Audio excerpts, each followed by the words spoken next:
My name is Welch, and you're watching Let's Talk Rollerblading on the Then and Now Blading YouTube channel. Hey, Frank. Yeah. Welcome back. Top of the morning to you, sir. Top of the morning to you as well. Another episode of Let's Talk Rollerblading with Frank Stoner, who was a guest on a show, a couple of days ago. We did episode 6 together, and we had a list of 26. What was that? Wasn't it 26? 26 what? Episode 26.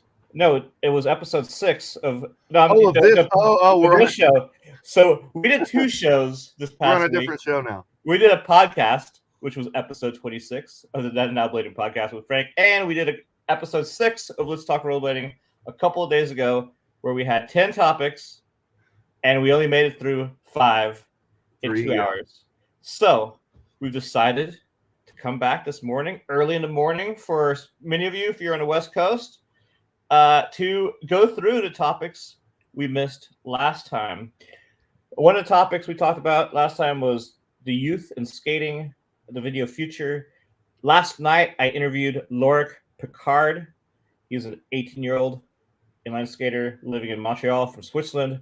Very good skater, and it was very interesting to hear what he had to say as a young skater, his perspective of growing up around an older industry, not really knowing much about it. It's very cool. I'll go ahead and link that interview in the description below. You can find it on the channel. So, Frank, how have you been since last time we just talked? Yeah, good. I'm off. My new job starts on Monday, and I've been trying to get a million projects done around the house. I got the new porch cover put on the front of the house yesterday. I just need to put trim and drip edge and shingles. So that'll be done. And then I'm going to go camping at some point before Monday, probably today, probably right after this. I might just go. But yeah, cool. Been good. Just knocking stuff off the list. Awesome. That's great. That's great to hear. We had such gnarly rain last night. I thought we were going to lose power and the internet, so I'm glad we didn't. So we can actually do this show. So the first topic we're going to discuss today is good versus bad trends in blading over the years. And there's been a lot of trends since the 90s until today. And I'm sure there's going to be a few trends that we're going to miss that happen later on. If you have some input to this discussion, you can go ahead and post it in the live chat. Now, Frank, we had discussed one trend in the last episode, and that was one that was fairly big in Austin, and that was using duct tape for patchwork, for making wallets. Now, was that a good or bad trend?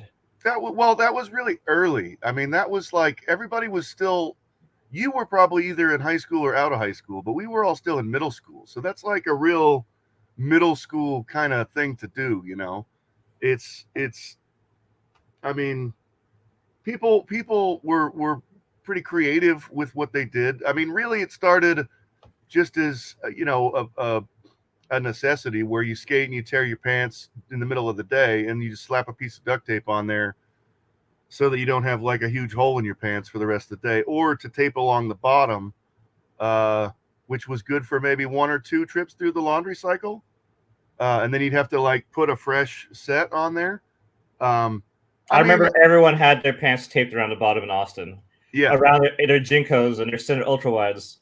Senate Ultra Wides, yeah. And then, everybody, I don't think that we were the only ones. I mean, I think that we got it from watching videos. If you watch old videos like VG3 or Dave Kolash, anything old with Dave Kolash in it, the bottom line, any of that stuff, a lot of people had coffee had duct tape. I just saw somebody say coffee. Yeah, here's the coffee. I've already had to switch to decaf because I've been up too long drinking coffee. I'll turn into the cornholio. So I definitely remember in the Scribe video in particular, Steve Thomas, Shane Nelson, Dave Kolash all had duct tape. And maybe it was a big trend that came from the Midwest, the duct tape trend. I mean, that seems likely. I mean, those guys were also wearing like skate shorts, like big baggy shorts with knee pads and like sweatpants to go out and skate in the snow. Yeah, that's true. I always thought was crazy. Like, why would you put on shorts? Why not wear pants? It's literally snowing. Well, But- after moving to Vermont, I realized even though if there's snow, but it's still like in the 30s, it's short weather. Yeah. Because it's usually like 0 to -10 degrees. So if you have any chance for shorts, it's going to be around the 30-degree mark. Now, Vinny got fancier than us. He used jean tape on his Senate pants. Now, I'm not sure what jean tape is, but that definitely sounds a little bit more like fancy than duct tape. Yeah, I never heard of jean tape. Vinny, what is jean tape? Let's hear what it is. And then, Jinkos. So, did you ever skate in Jinkos, Frank? No, I never had a pair ever. I am guilty. I had Jinkos in my early. It would have been before I met you, probably 90, 93, 94, 95 blading. Then Senate ultra wides, which everyone had them. Yeah, was just going around with Senate ultra wides and flyaway helmets, and looking ridiculous on the streets of Austin. I got my first Senate ultra wides from Team Paradise, and I wanted the black ones like everybody else had with the gray stripe, but they were out, and I bought them anyway, and they were green. Do you remember that? I had green Senate ultra wides. Yeah, those are rare. Yeah, I don't know if Team Paradise was the only place that stocked it. The Team Paradise, that's a throwback. I used to sit there and look through the catalogs for hours. John worked at Team Paradise. Did you know that? John Elliott? Really? Yeah, he was when he moved to California. His first job was on the phones at Team Paradise. That's awesome. I talked to what was his name? Chad Grout.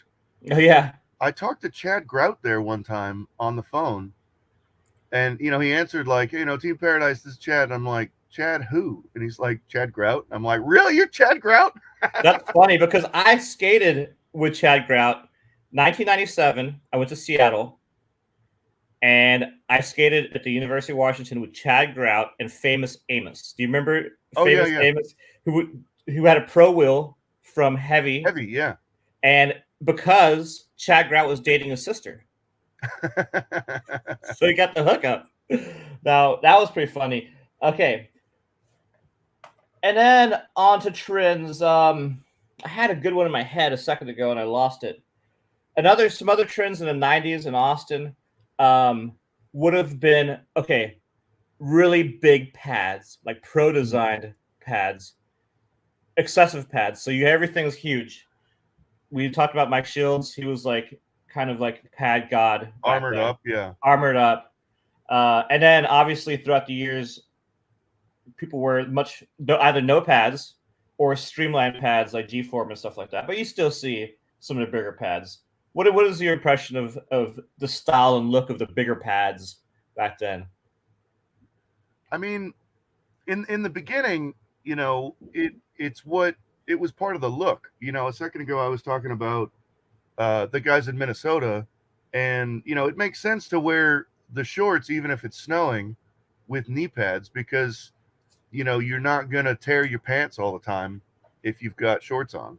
So that if you look at like Matty Mant's section in the bottom line, that to me speaks to the entire era where you've got shorts, big knee pads, baggy shorts, knee pads, no shin guards, or maybe like a soccer shin guard, and then probably elbow and wrist guards, but almost never a helmet. All the people that we talk about who were armored up, Brian Bell comes to mind, early Matty Mantz comes to mind. But still nobody was wearing a damn helmet, Yeah, it's I find that funny. I see that, a lot when the quad 2, they either wear helmet, no pads, or pads and no helmet. Right. It's like, it's not both for some reason. And I never had Pro Design because Pro Design was actually pretty expensive. They were handmade by Wild Bill in Houston. They still are. He's an old school skateboarder, or was he a quad skater? No, he's an old school quad. Yeah, I thought he was quad. Old school quad skater from Houston is Pro Design. He's got to be probably like 70 now, or late 60s. He was already old back then. Like 70s. 4,000 or 5,000 years old by now. Yeah, he's got to be really old making those pads. I wonder if he still makes them, or if he has them outsourced now. Okay, and then What other trends do you remember from the 90s era? I know one that I saw, well, you saw a lot of videos, and it was really big when I was at the ASA finals. Not ASA finals, but the ASA in South Padre Island. Yeah. That was right when the Senate comb came out. Oh, And everyone had the Senate comb, and they were flipping around their fingers and sticking their back pocket and sticking in their hair and putting it in their afros. And that's such a weird thing. Why? Who at Senate would have come up with that? Arlo or Brooke, or who would have come up with that? I have no idea. And how did it get so popular?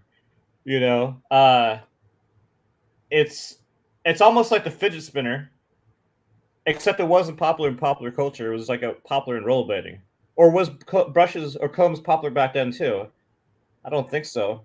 I mean, you know, I know like hair picks and stuff, but not like people who have curly hair or afros would have picks.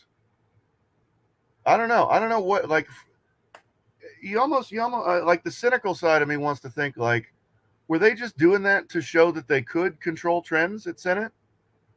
You know, like a dare almost. Like, I bet I can make these combs take off, and we'll put a special pocket in the trousers to hold the combs, and we'll do this whole thing, and we'll get kids all over the place to carry combs around. I can't imagine any other reason. I guess I'm just too cynical. Well, I think, you know, the kids thing is important because it's really easy or easier to market towards kids and create a trend within their scene, I think. And that's what Senate was so good at. It's really the last brand to target towards children. You know, it was like the first. I mean, can you think of any other brands after Senate that were targeting towards kids? I feel like everything since then is targeted towards adults. I feel like Shima at various times was trying. If you look at the video credits of any video with Shima that has a Shima would like to thank section, he, like, the first thing he would always talk about in those was like kids. Like, you kids are dope, you kids are awesome, keep doing what you're doing, you know, fuck authority. Yeah, but I'm talking about brands. I'm talking about like marketing. I mean, making products for children. You know, back then Senate made pencils, notebooks, like stuff for school. You know, you had all these cartoony shirts. You took all your Senate stuff to school. All your friends thought that it was cool, so they got the Senate stuff too and started skating. Yeah. You know, there's been nothing's targeted children from any brands since then, really. You know, sure, people acknowledge kids, and you know, like right now you have like them and Icon, you know, have some young riders, but still, you know, they're not fully like marketing towards kids. That's like you're probably right. I no, certainly not on that scale. I think if we try to find any instance where somebody put out an ad or something for kids, you could find a couple. But as far as a whole entire marketing campaign or marketing division on that scale, Senate is probably going to be the only one. And then 976, but I feel like 976 is targeted towards like an older crowd because they didn't have all the kiddie stuff. And here's a Canada has one that this is one you were guilty of: chain wallets, and you used to skate with a big chain. Yeah. Well, that was a pain in the ass because we weren't allowed to have chain wallets in my school, and so I would do various things to try to get around the rules. And I don't know. They still. So I think a lot of these trends speak to a certain necessity. When you're wearing big baggy pants and you're a tiny little kid and your shit's flopping all over the place, if you 540 a staircase, you've got that long wallet in this huge back pocket that would fit like a notebook, your wallet goes flying. It is definitely part of the style, but it also kept you from losing your wallet. And that's the reason why postmen and other people who wear them. Probably, I guess, motorcycle dudes. You know, you wouldn't want, if you're riding around on your motorcycle all day, you wouldn't want your wallet to pop out because you hit a bump. If I remember correctly, though, your chain was bigger links than normal. Wasn't it like a white plastic chain or something? Or I got that from Brian Bell. Brian Bell was wearing that, and so I copied that. I went down to the hardware store and bought 3 feet or whatever plastic white chain. That's awesome. But I think Brian Bell's a good person to mention because he was wearing all the pads. That's one thing we've mentioned. He was also wearing all the pads and not wearing a helmet. He was wearing a big chain wallet. He was wearing giant baggy pants. You know, Brian Bell back in the day, I think, was at the forefront of a lot of these. I don't know about duct tape. That does seem more Midwest, like you were saying.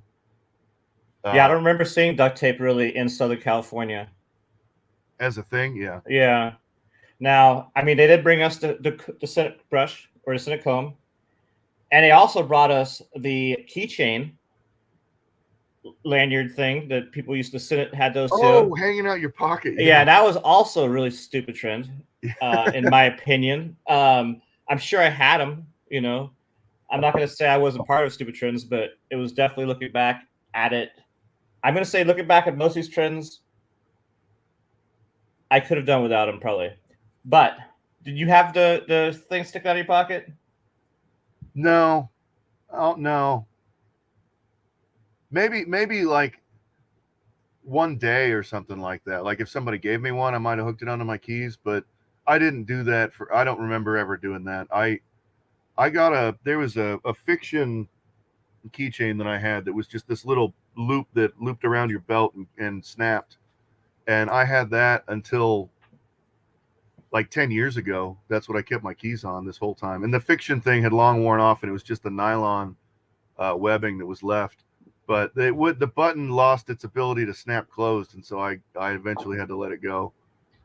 And now I just use a carabiner or whatever like everybody else uses.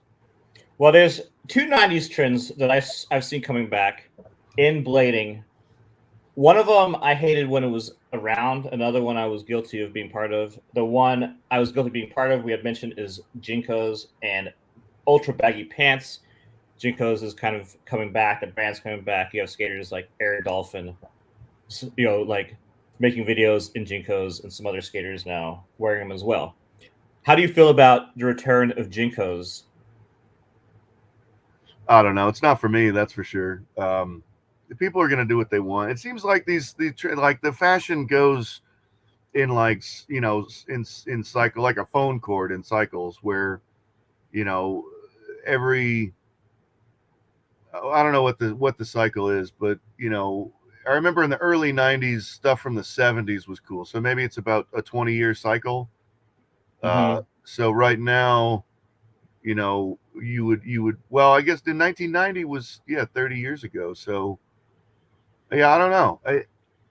People are going to do whatever they want. To me, the thing seems to be that they go in cycles, and you can more or less predict that, you know, if people are going back to super baggy pants now, in 10 more years we'll start seeing ultra tight, super tight skinny jeans again. I don't disagree with you, but I feel like the baggy pants coming back is not coming back as strong as it was in the 90s. No. I mean, back then you used to see it everywhere. You know, everybody had them. Like mainstream alternative culture to wear big baggy pants. I mean, there's plenty to be said for pants that are, you know, big enough and stretchy enough to be comfortable in. The mushroom blading guys have talked at length about pants, and I remember one thing in particular where it was like one of their video commentaries or something, and Todd was saying, you know, now there is a man who takes his comfort seriously. And he's talking about somebody with some giant sweatpants on. Well, I think, you know, with the big pants, especially Jinko trend within blading, is different than some of the other trends we talked about, because it was a trend not just in rollerblading, it was like a popular culture trend. So yeah, rollerblading just was like fell into the envelope with the Jinkos. Now, the other trend from the 90s that I've seen coming back, which I've always hated, and that is the visors. The visor hats. They like the golf visors. Yeah. And people wore them in the 90s. They wore them upside down, backwards, sideways, forwards. Senate made them popular. Some other brands. I always thought they just looked too preppy. Preppy, interesting. I mean, because it's a golfer thing, right? Oh, because golf, yeah. Yeah, so it's a preppy style hat, but you're wearing it upside down, so it's kind of goofy. You know, I don't know. I just never liked them. I see people wearing them now because it's kind of coming back in a street fashion a little bit. But I'll never wear one of those again.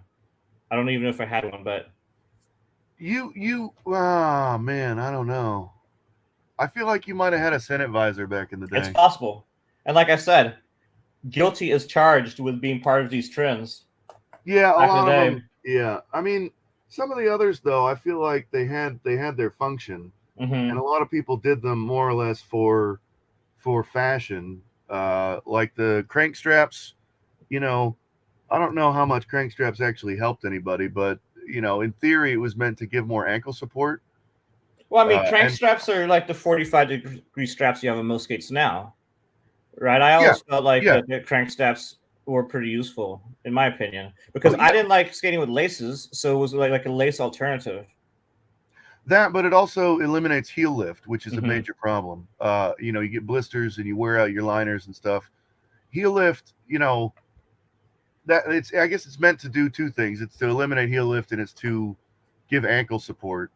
But in a more important way, it probably indicated that you're an aggressive rollerblader rather than somebody else, which Right. I don't know that anybody looking at you as a 15 or 16-year-old kid would have any doubt in their mind that you weren't just out on the bike path. But it mattered to us at the time. The other thing with the baggy pants, as far as function, was fitting over your knee pads. If you had giant lazy legs or Pro Design or those Rollerblade made some that were absolutely enormous. They were like 5 inches thick. And there's no way you're going to get regular blue jeans to fit over those because they're enormous. It's like the size of your head. Right. Like trying to put a soccer ball inside of your pants. So there were certain functions to them, but I think that in a lot of ways there's function is the one side and fashion is the other side, where it's probably equal parts function and fashion for a lot of these things, with the exception of the trends I think that we would all laugh at, like the combs and the keychains and keeping all kinds of shit in your pockets. I have another pair of pants that were functional at the time. I want to go, before we get to that, into the live chat to look at any comments or questions people have. And before I do that, I want to say, if you are enjoying this episode, make sure to hit the like button, subscribe to this channel if you haven't already, hit the bell icon to be notified of all new uploads, and leave any comments you might have in the comment area below this video because it helps this channel out. So let's go through the live chat real quick, see if we missed anything interesting. Yeah, well, JR is talking about wearing 2 shirts. I definitely did that, and I did it for sure because I was skinny and I wanted to look a little bit thicker. All right. Well, wear two I have an opinion on 2 shirts, and I'll get to that. I wrote that down. We'll get to that after we go through this. So Remy's back again. Good to see you, Remy. And we've got Jared McBay in the house. Vinny's back, and Launder is back. They were all at our last show, which is cool. And Canada is back. Launder had corduroy Jinkos. Now, I don't remember seeing corduroy Jinkos, but that's pretty fancy. Corduroy, I remember corduroy pants for sure. I had corduroy, like some corduroy Ralph Lauren pants. I like corduroy, especially I like the thinner corduroy than the thicker corduroy, but I've had both. And Ernie Villarino was sponsored by Team Paradise. Ernie Villarino was a very good skater for sure from that period. Oh yeah, Ernie was amazing. And some people bought puffy tongues. We will get to puffy tongues shortly because that was a big trend. It was just a little later than what we were talking about now. And Remy says Caltic makes actual kid skates. So there are brands that make skates for kids, obviously, which is great because, but when I'm talking about stuff for kids, I'm talking about more like accessories for kids and, like stuff that they can take to school and show their friends. In the conversation I had with Lorik yesterday, being a younger skater, he was actually really frustrated with the kids' aggressive skates because they're all Transformer skates. Yeah. And they're not very good. And, he'd like to see brands come out with, actual shell sizes for smaller sizes for both kids and girl skaters so that they don't have to use Transformer skates because a lot of girls have to use Transformer skates. Yeah. So that was his big thing that brands need to pay attention to actually at least go down to one size on their shells for the kids, so they don't have to be in these goofy Transformer skates. Yeah. And a lot of people mentioned 976, Fat Boys as some brands that targeted kids. They, a lot of those brands back then had really cartoony graphics, which were marketed towards kids because everyone in that era, not everyone, but most of the people skating back in the 90s were kids. So, pretty much everything was targeted towards them. Let me jump in on that, Jan, because one thing I think we haven't mentioned yet is the idea of stickers. And one way, as a kid, if you can't get your hands on, because maybe no one manufactures it, a rollerblade brand, Trapper Keeper or notebook or pencils or whatever, you could always put stickers on stuff. And so as kids, we always put stickers on everything because that's the way you can make your regular notebook into a Senate notebook or into a 976 notebook. So the idea of stickers kind of going away because we're all too old to give two shits about collecting stickers. That's something that could easily be done and cheaply could be done. Stickers are very popular still. As someone who makes stickers, a lot of them, people still love stickers. I was I was skating at the park in Montreal. There was a bunch of skateboarders there. And I had my stickers, and they all wanted the stickers of me with the rollerblades on it, like the one in my cup. This sticker, all the skateboarders asked for it. And I thought that was funny because they're like, we love stickers. So people still love stickers. That's the only thing I sell a lot of the stickers. Now I just got to fashion's very usually Starhawk agrees with you. 30 years or so fashion trends. Okay, Modesto. So JR, good to see you, my friend. It's been a while. Now the two shirts, like a white one under black one, to have white sticking out of the sleeves and the collar. So you wore two shirts because you want to look a little bit thicker. Yeah. And I feel like two shirts were very big in Texas, not just in skating, because the summers are, and this is the reason I wore two shirts, is because it's so hot in the summer that when you're skating, the inside shirt absorbed the sweat and it wouldn't come through on your outside shirt. And that's why I wore two shirts. And that's why like Cullen and a lot of like the BMXers wore two shirts. The first shirt was the sweat absorber. And the second like one, an undershirt and a t-shirt. Yeah, so the t-shirt, outside t-shirt stayed dry. And that was the reason I wore two shirts. There's definitely the trend of the two shirts with the color matching, which like two polo shirts, yeah.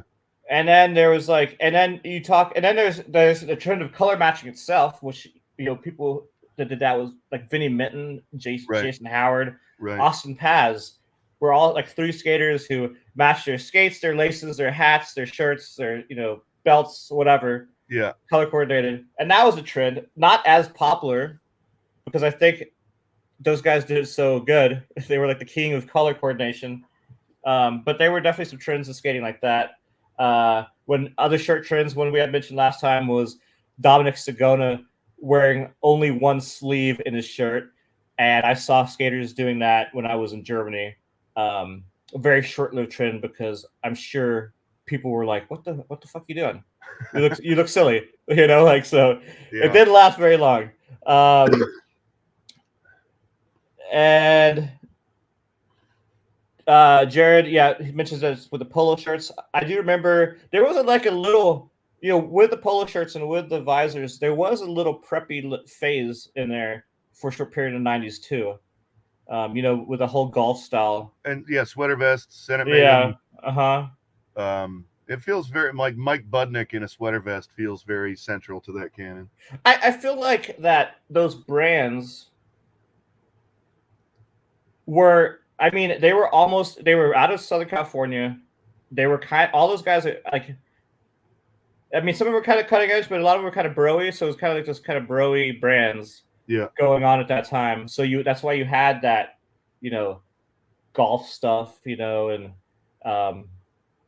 a lot of them came, from like backgrounds of, living by country clubs and things like that. Like our good friend, Chris Fleener. Yeah. Except Fleener would never have been caught dead in a sweater vest. No, but he lived by a country club and we used to go in the hot tub all the time there. Yeah. Starhawks, why do you have to keep reminding me of the cringe I committed? Great comment. I feel you on some of those. Yeah, some of them are more embarrassing than others. I'm not particularly ashamed of wearing big baggy pants or wearing lots of pads or of a chain wallet. You know, the duct tape feels childish to me. The flyaway helmets was just sort of a bad design choice. The yo-yos and all that, the kendamas you got on your list here, you know, I don't know. I mean, well, kendamas is something that's still around. I mean, you have Deal With It SF makes wheels and kendamas, and they've been making them forever. Yeah. Jeremy, the photographer, I can't remember his last name, started Kendama USA. You know, he's made a living doing kendamas. So the kendama trend in blading did spurn some success for people in that discipline of kendama sports or whatever. But kendama was a little bit different because it's people make careers out of that trend. I don't think anybody made a career out of duct tape wallets. Yeah, no. You know? No. Obviously, some big trends were soap shoes. You know, everyone has soap shoes. I mean, Armadillo Skate Park. You remember that park in Houston? Oh, yeah. That was like a blade, pretty much a blade park, but it was like even a better soap shoe park. Everything was set up at that park for soap shoeing. Yeah. And I had soap shoes. You had soap shoes. I remember you and your soap shoes and your white chain wallet and your baggy pants, you know, on a curb. And obviously they're back with epic grind shoes, which people are back on the nostalgic of it. I always felt like I had fun on them, you know, just sliding around curbs and stuff, but they're definitely dangerous. Definitely dangerous. Go fast down a rail and you just come to land a stop. And stop. Yeah, you know, so I feel like if you haven't broken your ankle yet on blades, get some soap shoes. You will probably break your ankle, or some epic grind shoes. I'm curious to see what the percentage of injuries on grind shoes versus like blading is. I mean, there's going to be so few people doing it. If you have one guy, you know, there's only 5 guys doing it. So if one guy breaks his ankle, that's now 20% of people suffer it. Well, that's true. Injury. That's true as well. You get numbers that small, the proportions go haywire. And another trend within blading. I mean, I don't think it was actually a trend within blading. It's per se. It was targeted towards blading and had people promoting it in blading. I don't really know anyone who did it, but that was sled dogs. You had to live by a mountain, you know, to ski. And sled dogs is back, and they still make them. Who was the black dude from Montreal? He rode for that team. And Nicky Adams. Nicky Adams. Yeah, it was Nicky Adams and Dave Kolosh and a handful of other people. I feel like what's his name? Somebody Lyons from Kansas or Canada. I mean, they definitely had a team, but how many people actually had them that skated? You know, all these other trends were like widely adopted. Yeah, this is something that's like niche. They're not really that fun. I mean, you can only skate them on packed. I mean, you can only ski them on packed powder. Right. You know, I mean, you could go rollerblade, or are you gonna go down a packed powder hill on some silly sled dogs? Go skiing or snowboarding or rollerblading. Right. For me, their sled dogs are just kind of pointless. I mean, it's literally, you can do the same thing on your ski boots. You can take your skis off and just slide down a run on your ski boots. I see kids doing it all the time. Yeah. So sled dogs, I think, are not really a trend. I just think they're a kind of silly product. Like snakeboards were the same thing, where it's like, you want to break your fucking back, man, strap into a snakeboard. Yeah, right. Get yourself fucking body slammed. There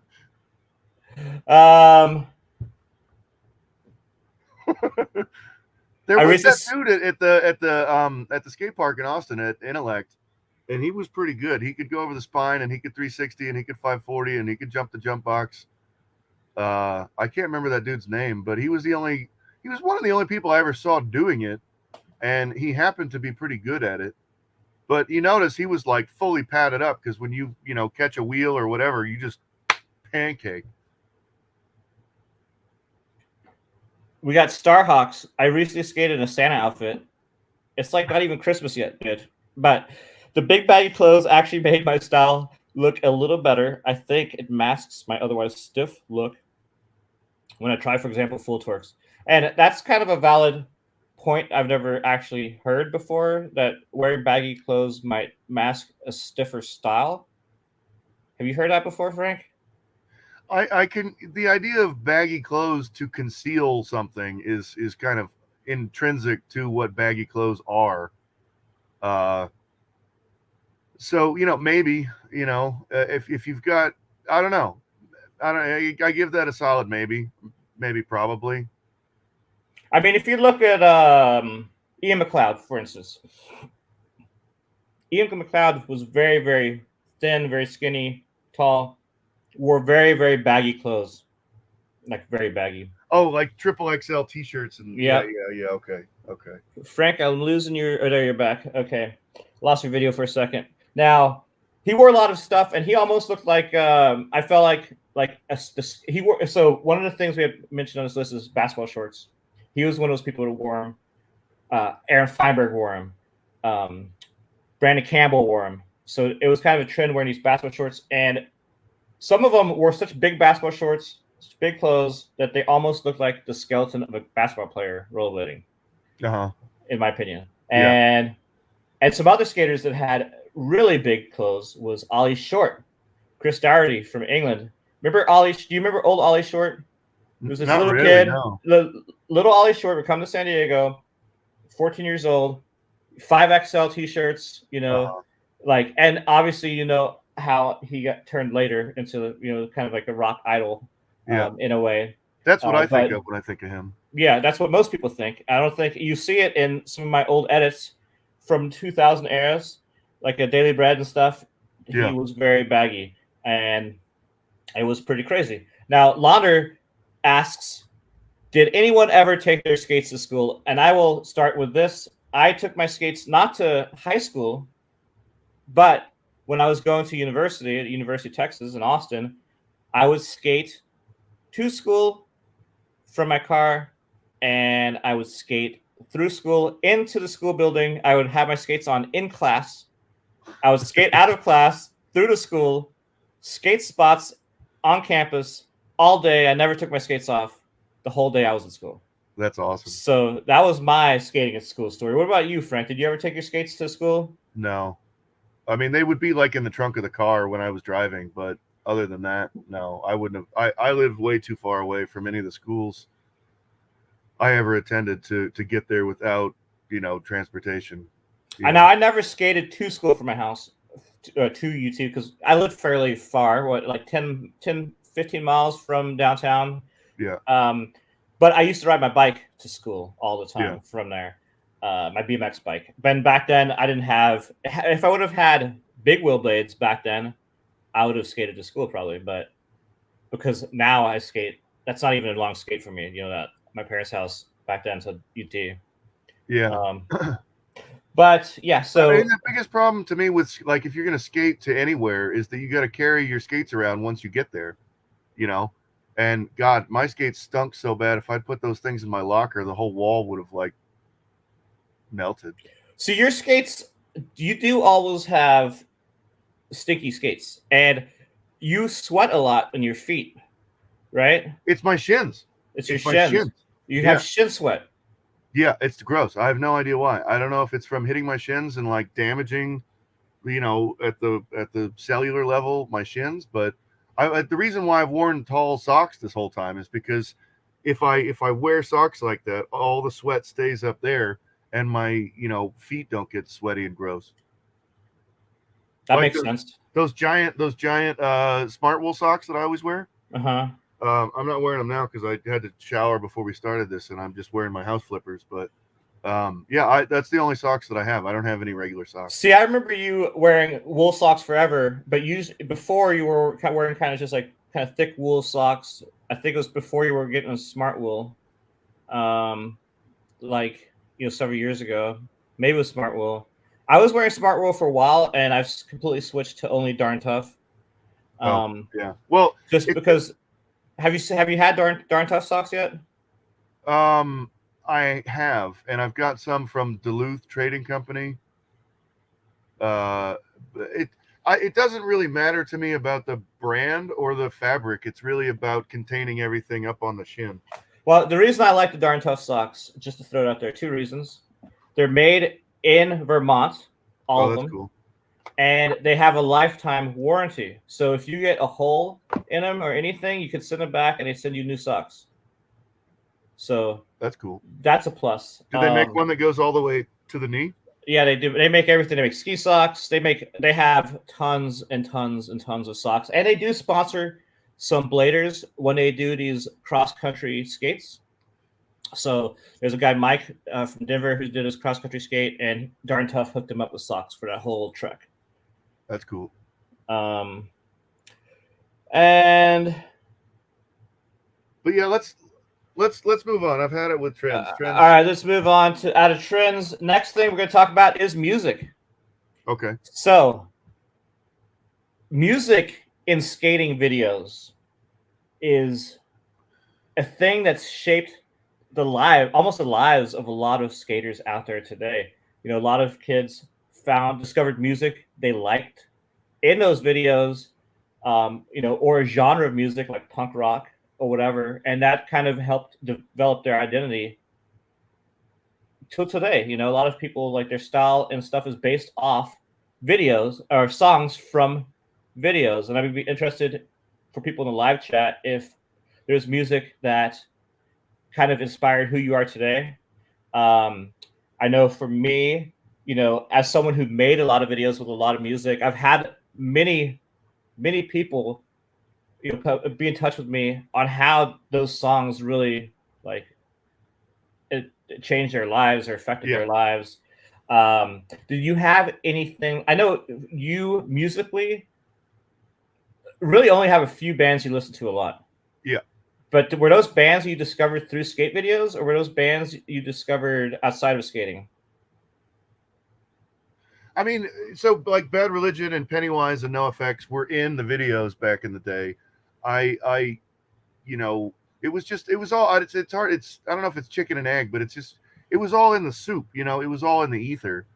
And I really liked that music. I really liked the soundtrack to The Bottom Line. It had a lot more sort of obscure or short-lived bands. And there was a compilation album called Beer Nuts that Dave Payne used a lot of songs from. There was another one from Revelation Records that he used a lot of songs from. But yeah, I mean, if it wasn't from a skate video, I would have got it from a friend in school, and it would have just been reinforced by the fact that, oh, well, these rollerblader guys, they're all listening to Bad Religion too, so I fit in now, you know, or whatever. So, yeah, I mean, there's so, like we were saying the last time, there's so many videos, and there's just been so much music over the ages. I mean, in various forms and shapes and kinds, from classical to like heavy metal and hip hop and punk and, you know, pop. I mean, I remember that what video was it that Aaron Feinberg had a Weezer song? I have no idea. I don't remember that. Sean Michelson, that's my go-to guy. He's in the chat. Aaron Feinberg Weezer song. Do you have any idea? Somebody's got to know. It's not Brain Fear Gone. It was shin guards with a maxi pad inside. That's hilarious. Okay, Lauder says almost all the music I listen to is because of blading videos. Yeah. So that is, you know, I feel that's very true for a lot of skaters. I've noticed on like Spotify and YouTube, they have people post the playlists for old videos. Mm-hmm. You know, the songs. They make compilations of all the video, you know, songs. I remember the Kelsos. They were very good at memorizing skate videos, like tricks and everything, and they knew every song in every video. You know, back when they were like 16 years old, and I was really impressed just by their memory on that. Now, pop punk is kind of the music that you were drawn to from those videos, and for me, music-wise, I was already into a lot of music before skate videos because being a little bit older than you and growing up in Austin, Texas, Austin has always been known for its music scene. It's been known for its punk rock scene, its psychedelic scene. So starting in high school, I had a lot of friends in bands, and I would go to a lot of shows, and I would go to record shop a lot, and I was already at a lot of shows in Austin. Seeing like Dear Eye and all sorts of like more like 80s punk band, grindcore, hardcore stuff. Yeah. A little bit more punk than the pop punk stuff that came out a little bit later. Yeah. And I wasn't really into pop punk at all, but I did find an appreciation for some of those bands in Harvesting the Crust, like NoFX and some of those like No Means No, and some of those bands. And of those bands, I never really got too into the genre pop punk, but I always did like NoFX just because I thought they were pretty funny. But that's probably the only band that I discovered through a skate video. Everything else was basically came from the Austin music scene. And even in the 90s when I was making videos, I was DJing at KVRX radio station at the University of Texas for 3 years. So I was always surrounded by music, and a lot of songs I found DJing at the radio station and going to shows. And I had some awesome stuff and whatever. And then Lonnie was somebody else. If you look at some of my early videos like Urban Decay and Last Call, there's some hip hop. And I was never really into hip hop until I met Lonnie, and he was, a lot of underground hip hop stuff he was into. It was pretty cool. And I bought a lot of CDs. I had, probably like 200 hip hop CDs. I had like one folder of like hip hop CDs and one of, everything else. And it was all like this, like underground hip hop stuff. And I remember when I moved to San Diego, I lived in Spring Valley, Casa de Oro, outside of town. And I had to take I had to skate to a bus, I had to take a bus to the trolley and then trolley into downtown. And I left my CD case on the bus of all my hip hop CDs. Oh no! And I never listened to any of that stuff after that again. So that phase ended with the loss of that folder. Man, that's brutal. Music trends in skating, the biggest I can remember would have been Spice Girls. Oh, and Spice Girls had a big impact on young kids in skating during the 90s, especially our good friend Jason Howard. Yeah. Loved the Spice Girls and had a section to a Spice Girls song in an old video. Did? Yeah, I'm pretty sure it was in an old video. He had a Spice Girls section. Wow. And were you a big Spice Girls fan too, Frank? No, not even close. Joe Carter liked everything that Randy Spicer liked, and so he got into the Spice Girls, and Eddie Rubio liked them a lot also. Yeah, I don't know. I feel like the whole contrived notion of a girl band like that, or a boy band or whatever, is to try to like pick out the different representations of women so that you can latch on to the one that you like the most. But I didn't really like any of those chicks. None of them were my type, I guess. That's funny. And the music didn't say anything. Like I can't do music, Jan, at all. Like I can't tell the difference between a guitar and a drum. With brass, I can't tell the difference between a trumpet and a trombone. I utterly suck at understanding music.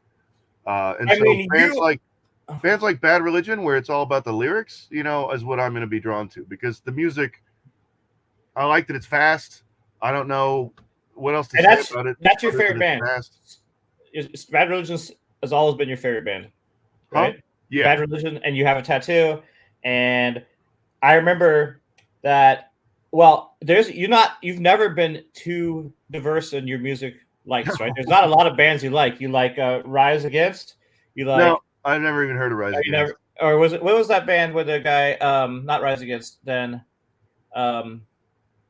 Boy Sets Fire.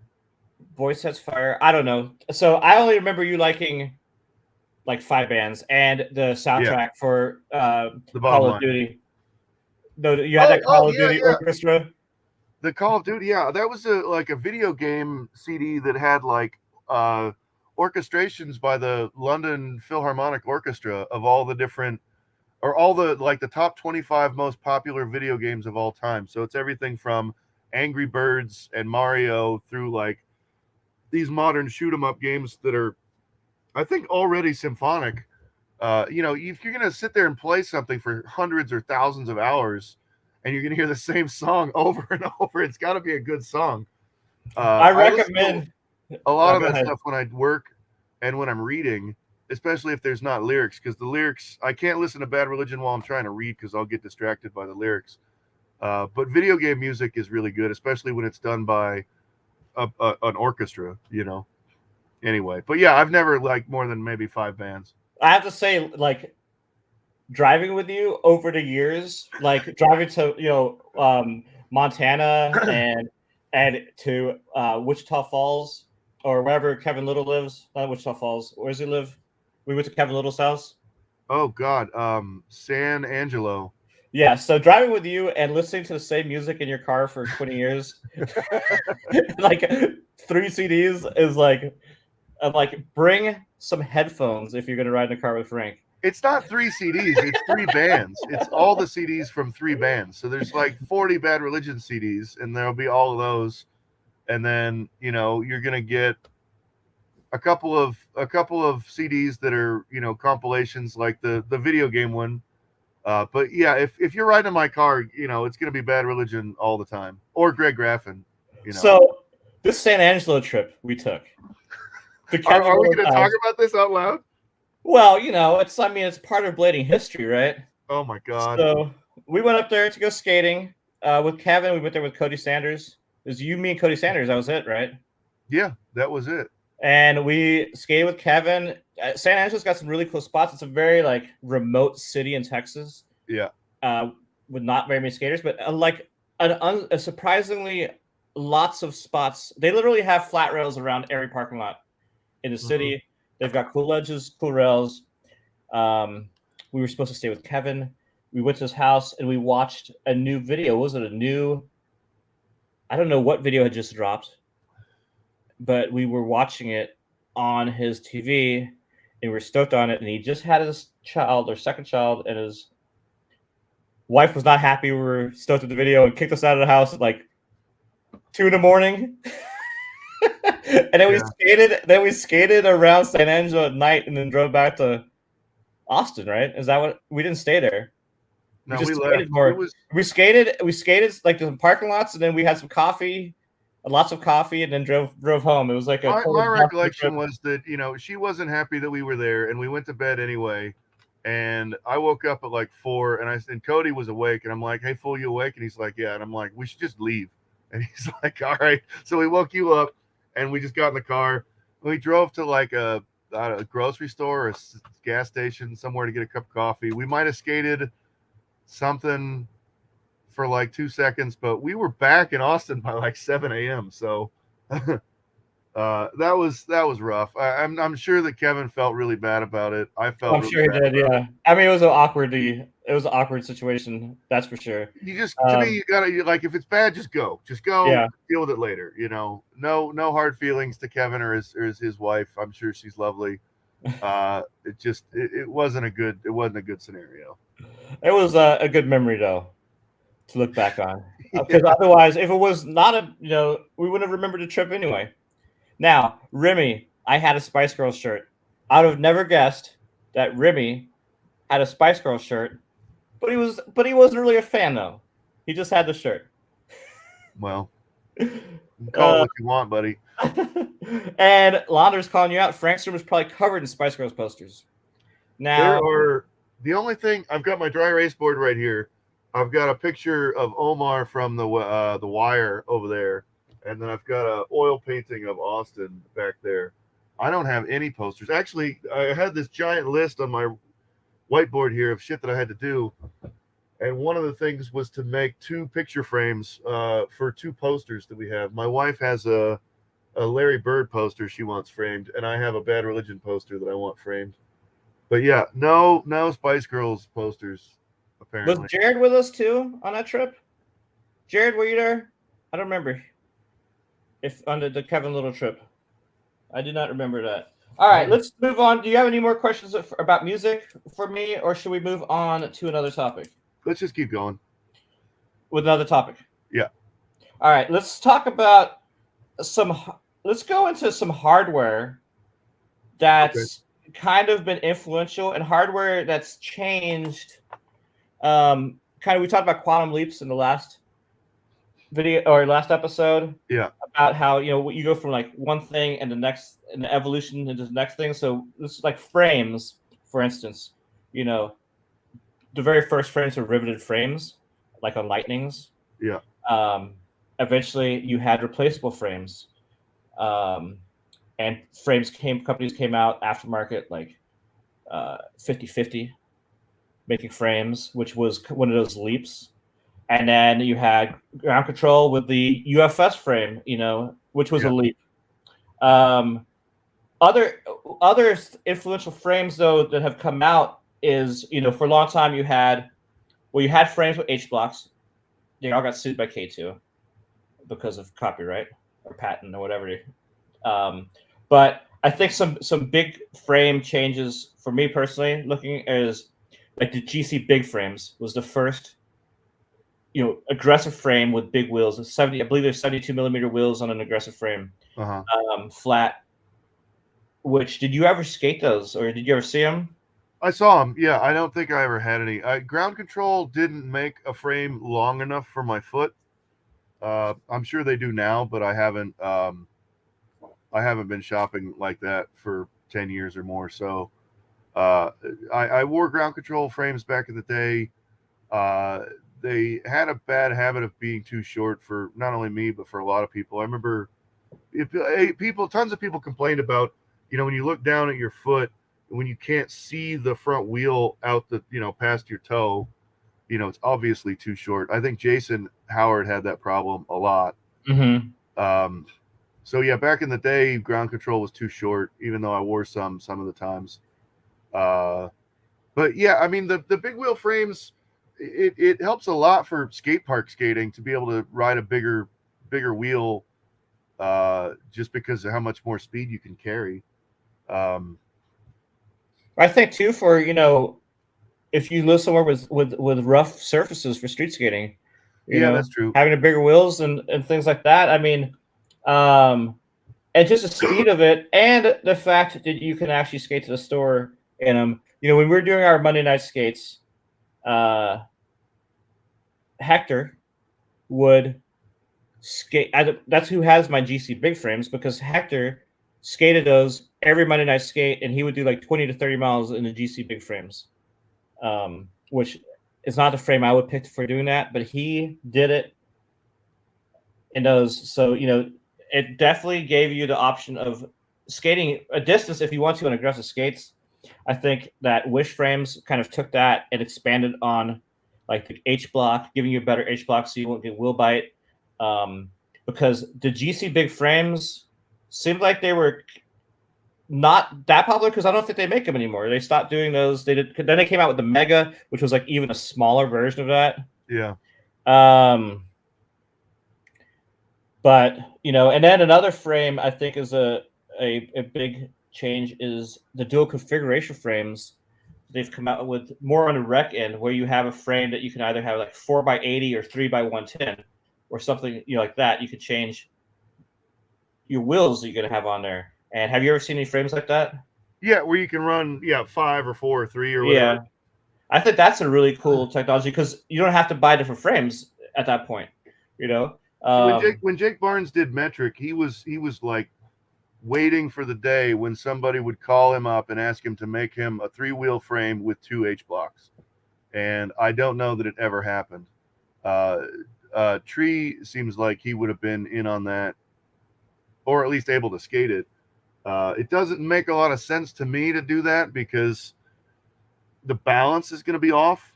Mm-hmm. If you're grinding, I mean, way back in the day, like in the early 90s when I was skating at Jeff Phillips, there were these. I've shown them to lots of people at various times, but there was like you on the rollerblade lightnings, you would take one of the wheels out and put this thing in. It was basically a metal H block that bolted in place of a wheel, and so people would put that in usually in the second or third position, and grind on it. And some guys I saw back then back in the day would do like channel 2 and channel 3, and so their foot stance is kind of not even like you would front side on normal frames, like off axis sort of.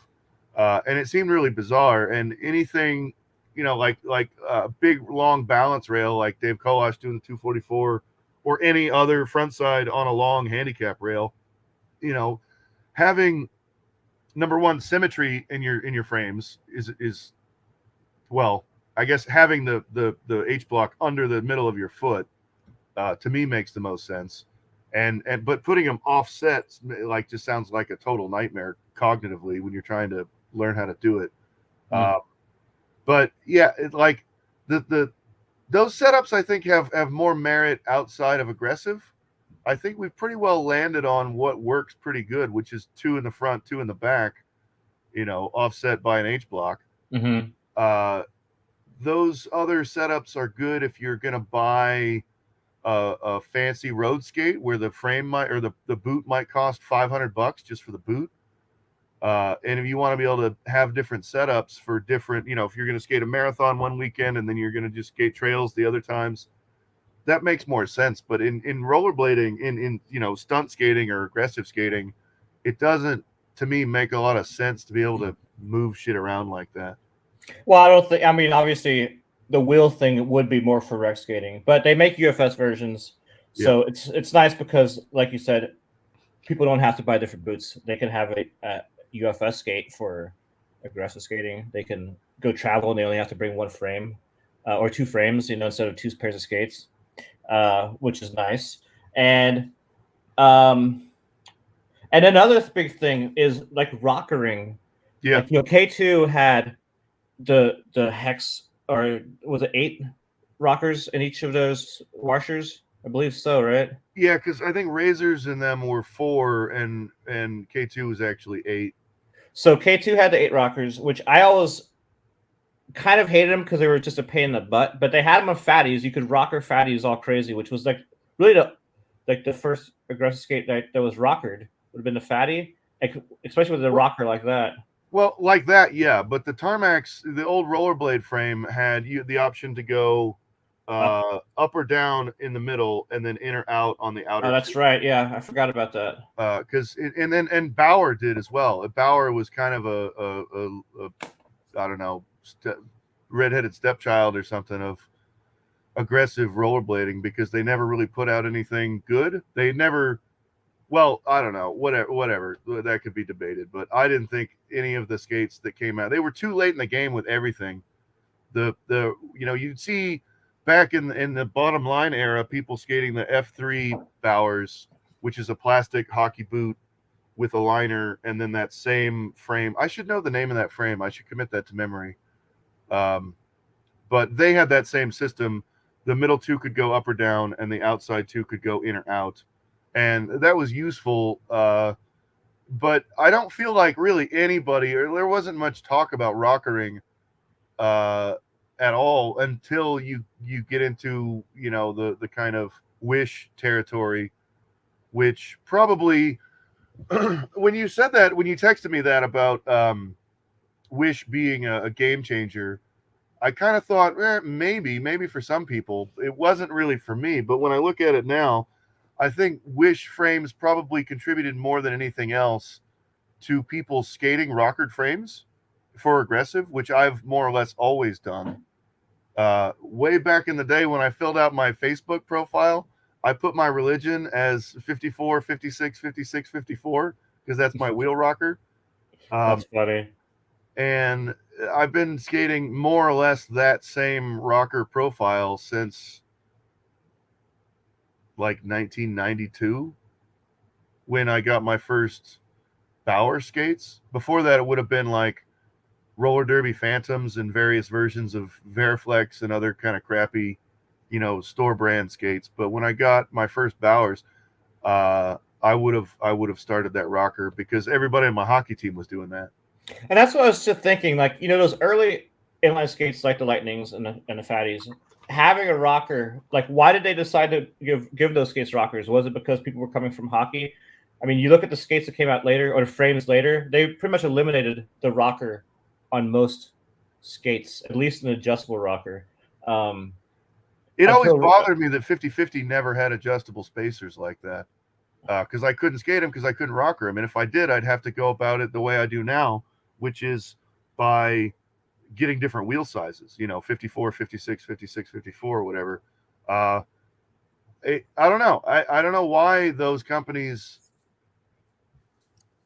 I don't know why they went for it. It's really surprising in retrospect that K2 had 8 choices. Mm-hmm. And there was a frame that came out on the rollerblades around 98. They had that giant speedster skate with the tall frame that would take like 80 mil wheels or something, 76. And it was a fully aggressive skate. Jason had them. But there was one frame that they put out that had like 50 different positions to put the wheel in. And it had little numbers scribed on the spacers. It was insane. See,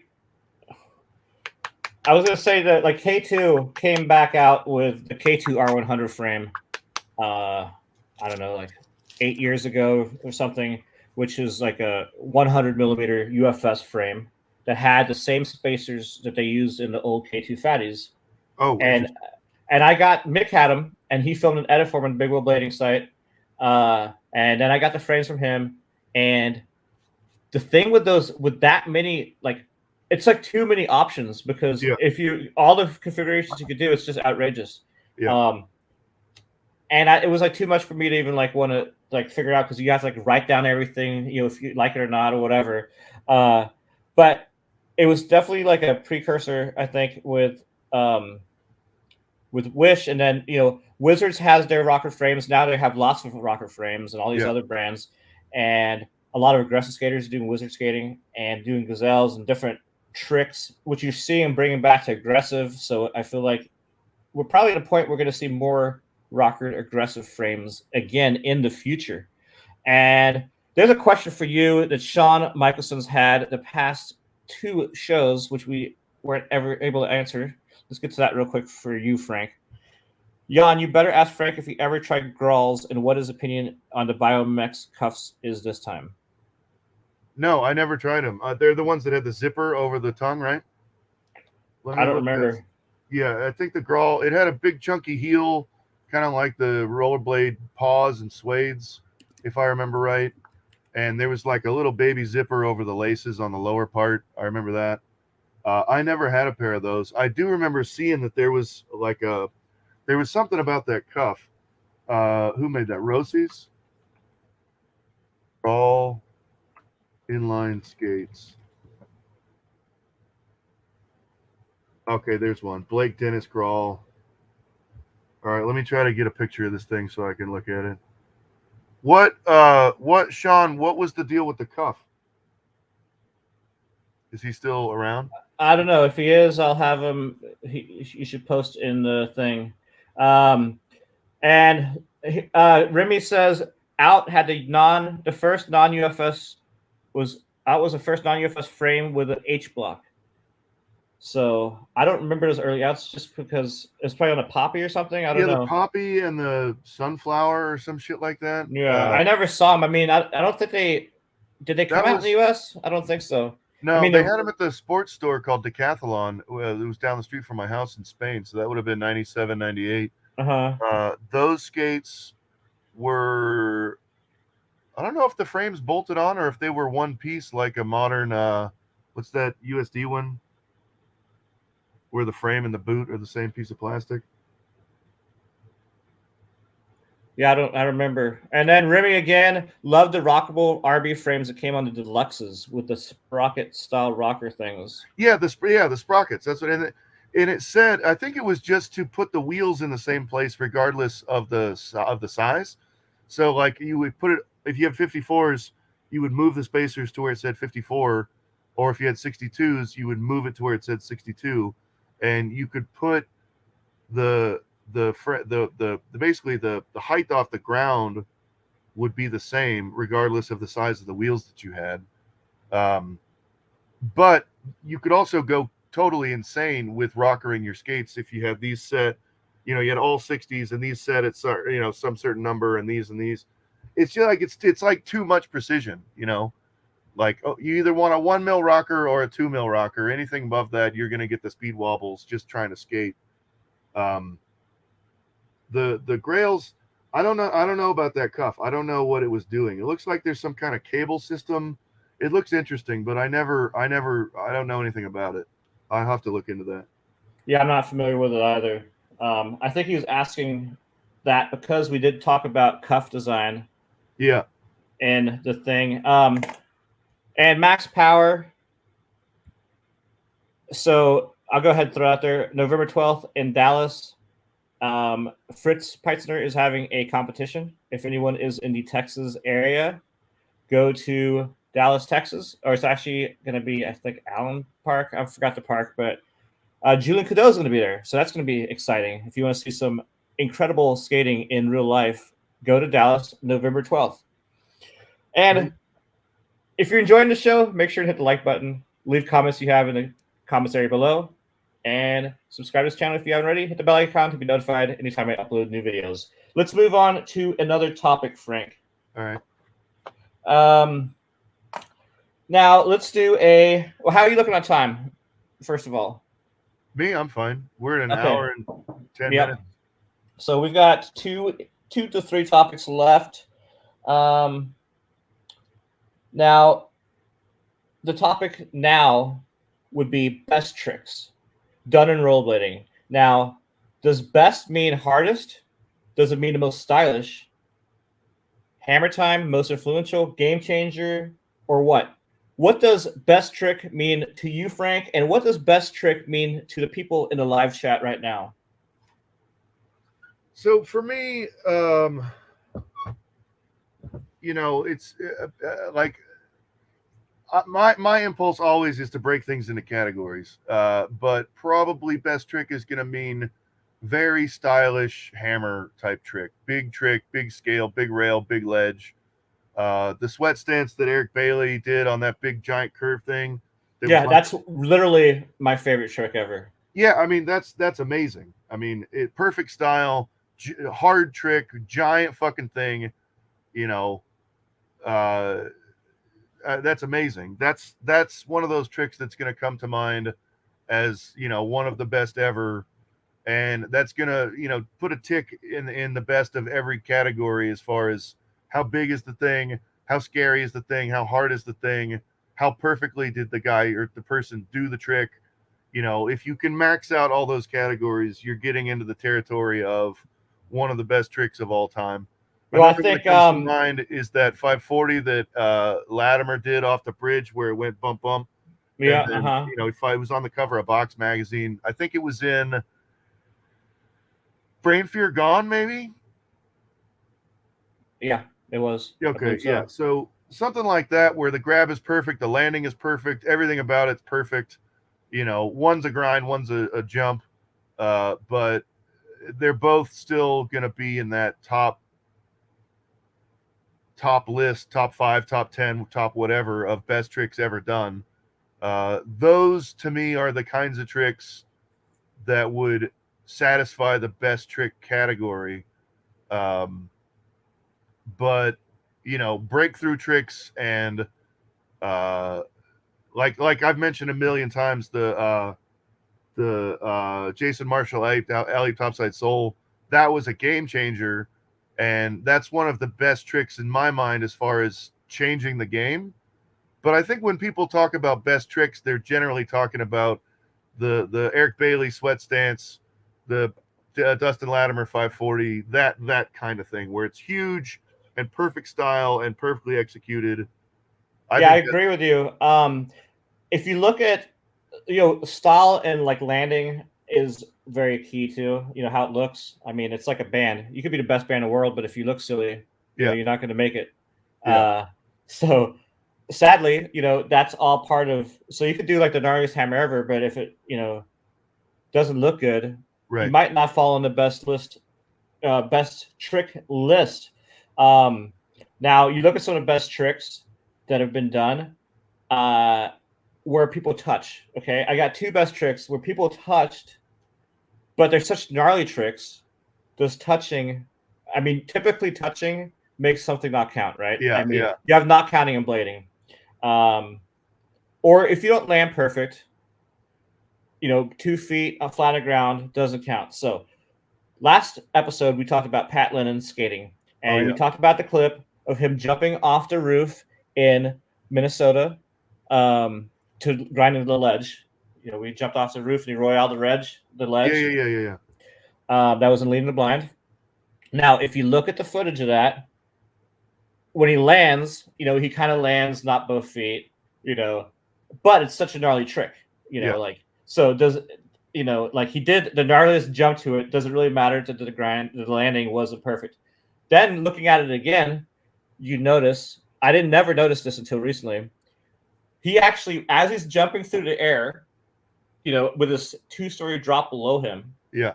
And before he gets to the ledge, he actually pushes off the wall with his hand.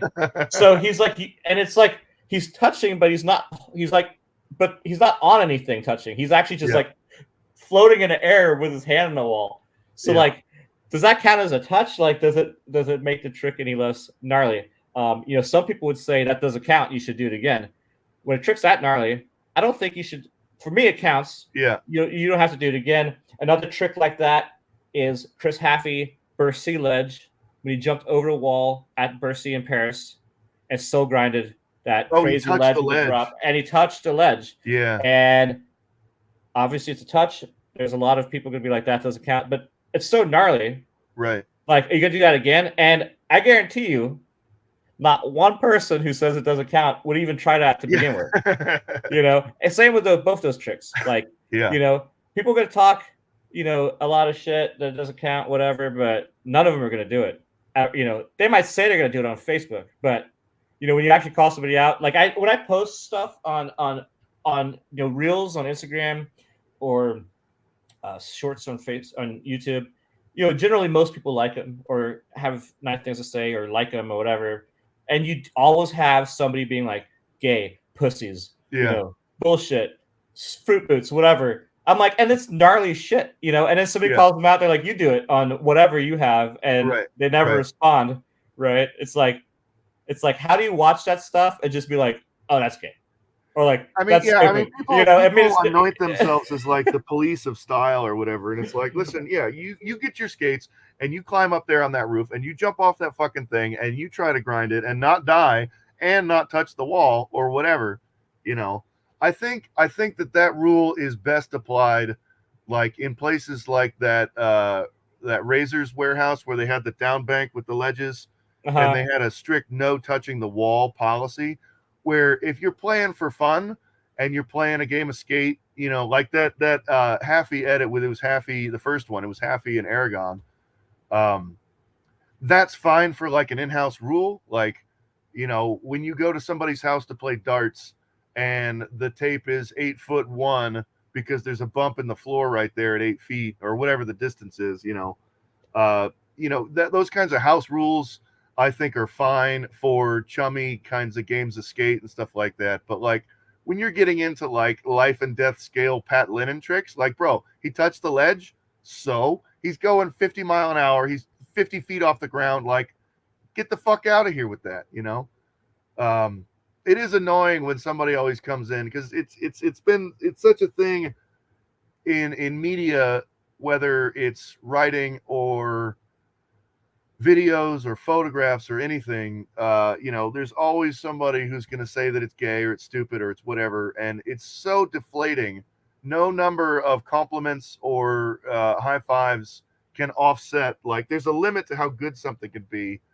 But one person saying that it's crap just is so deflating. It's so deflating. It is. I see that. It's frustrating. But then I think I'm like, but it's only one. So many people see it, and it's only a few people saying something. So it's like there's always just shitty vocal people out there. But the weight of it is so disproportionate. That's what's so infuriating about it, and they know that, and that's why they troll you that way. Mm-hmm. Max Power says, when Poncho True Kind grinded a thug route to Houston comp blew my mind. Now Poncho, was an animal. True Crime Yeah. Grounds, I mean, throwing those down like nobody's business. Hit the sweat stance he did and the leading the blind on the drop kink. I mean, absolutely insane. That's, up there with, you could say a best trick, but some people will say he came off early on that sweat stance, right? So it's all relative. The one where he's yelling and leading the blind? Yeah, exactly. But then you also have best trick in a contest, like a competition, setting. Best trick in that generally aren't necessarily perfect tricks. It's just like who went the biggest. Yeah. Right. They might. It really doesn't matter if they landed it, didn't land it perfect or whatever. Yeah. It's really like best trick is who just tried to do the gnarliest trick. Right. Yeah. So that's like totally different best trick than you would have when you're watching a video. Your perspective of best tricks ever done on street or whatever. Yeah. So there's that. Let me see if there's any more. Some people, it seems like it totally counts on most of that. Always counts. Bercy Ledge. Do you have any more opinions on that stuff, Frank? On best trick, hammer time, game changer, anything like that? Any tricks that you think like changed the game completely, or any skaters? Like, if when it comes to my opinion, is someone who lives in your area. That's Brian Aragon. I mean, Brian Aragon's done, you could say most of his tricks would fall in the best tricks category. Yeah. And it's very frustrating skating in Denver, or if you want to go film in Denver. Yeah. Any spot you go to, a local will always remind you what trick Aragon did on that spot. So it's like, you're like, oh, I'm going to go to this trick, spot and do, full cab true top ass. And they're like, oh, Aragon did 540 true top ass at 720 out. And you're like, well, shit, let me go to the next spot. And then it's like the same thing. So, that's like, there's certain skaters that fall in that best trick, like skate, like all their tricks are best. Like, you have Aragon, Haffey, Broskow, Farmer, Shima, right. You're like the best trick skaters. Most skaters might only have, 1 to a dozen best tricks in their career. In their whole lives. Yeah. And these guys, it's like, every video, every trick is almost the best trick, and they've done 10 sections and like, so it's like relative. I mean, to me, I would reserve a special category in best tricks or whatever for just like the hardest tricks. Shima did a alley-oop topsoul down the Dallas kink in San Diego there, and I think that's just amazing. I mean, just amazing. As someone who was good at alley-oop topsouls. And he did it the stand-up way. He didn't do it the sort of cheater way where I did it like super sit-down, where your center of gravity is so low and it's really easy to balance over a long way. That trick, there's a bunch of shit like that. And then, just as a whole thing, it's just super, super hard to do. And then the other category would be like, super dangerous. The Haffey Soul at the Bercy Stadium that you were talking about, any of the Pat Lennon tricks. And Carlos Pianowski. Doing super gnarly shit. That sweaty that Poncho did, whole category of tricks where it's like, you break your legs. Yeah, it's do or die, first try actually tricks. Fucking die. Yeah. And, the scariest tricks I ever filmed, one of them, Matthew Heinemann, Back Royale at the San Diego Convention Center with that like 6-story drop-off ledge. Oh yeah, that's like the first clip in the credits of Leading the Blind, right? And what made that extra scary is like the ledge is not flat; it's a little bit angled, and he would try to skate it, and seagulls would land on it, and then he'd have to drop to his butt, and he's like grinding it and dropping to his butt on his drop-off ledge. So he had the control to actually like be able to not be petrified of dying, dropping his butt on a 6-story drop-off ledge. That was a gnarly ledge. Did you intentionally put that as the first clip after the video, or how come it didn't make it into the video? I think it was just because it was kind of ending on such a big trick. Okay. So like you purposely kind of extracted it from the regular because clip. The video, the credits was still had really good skating in it. Yeah. Right. So and it could have gone an intro, whatever. And I actually have the footage from that session, which I will be putting I'm going to do some commentary and putting that out on this channel soon. All the Uh-huh. attempts and stuff like that. Other tricks at that same place, Sandy Convention Center, Carlos Pinowski royaling a really steep ledge there. Yeah. Which I believe was on maybe a Daily Bread magazine cover or something. So That's and where he did the gap to Nugent. Carlos did that gap to Oh Nugent. yeah, that was gnarly too at the That's Fashion Valley insane. Mall, and that's the same mall where Pat Lennon jumped over a road. Yeah. So yeah, I mean that was crazy, and I mean a lot of stuff his Quattro section. Yeah. I mean, insane. Everything was insane in that section. Now Santiago is back with us again. Welcome, Santiago. He did some 40 minutes of skating, and his camera broke. He needs a new camera. Well, Santiago, I would love to see some footage of you skating again. Very cool, and thank you for joining us today. And yeah, Stefan. Santiago put out an edit a couple of years ago that I saw.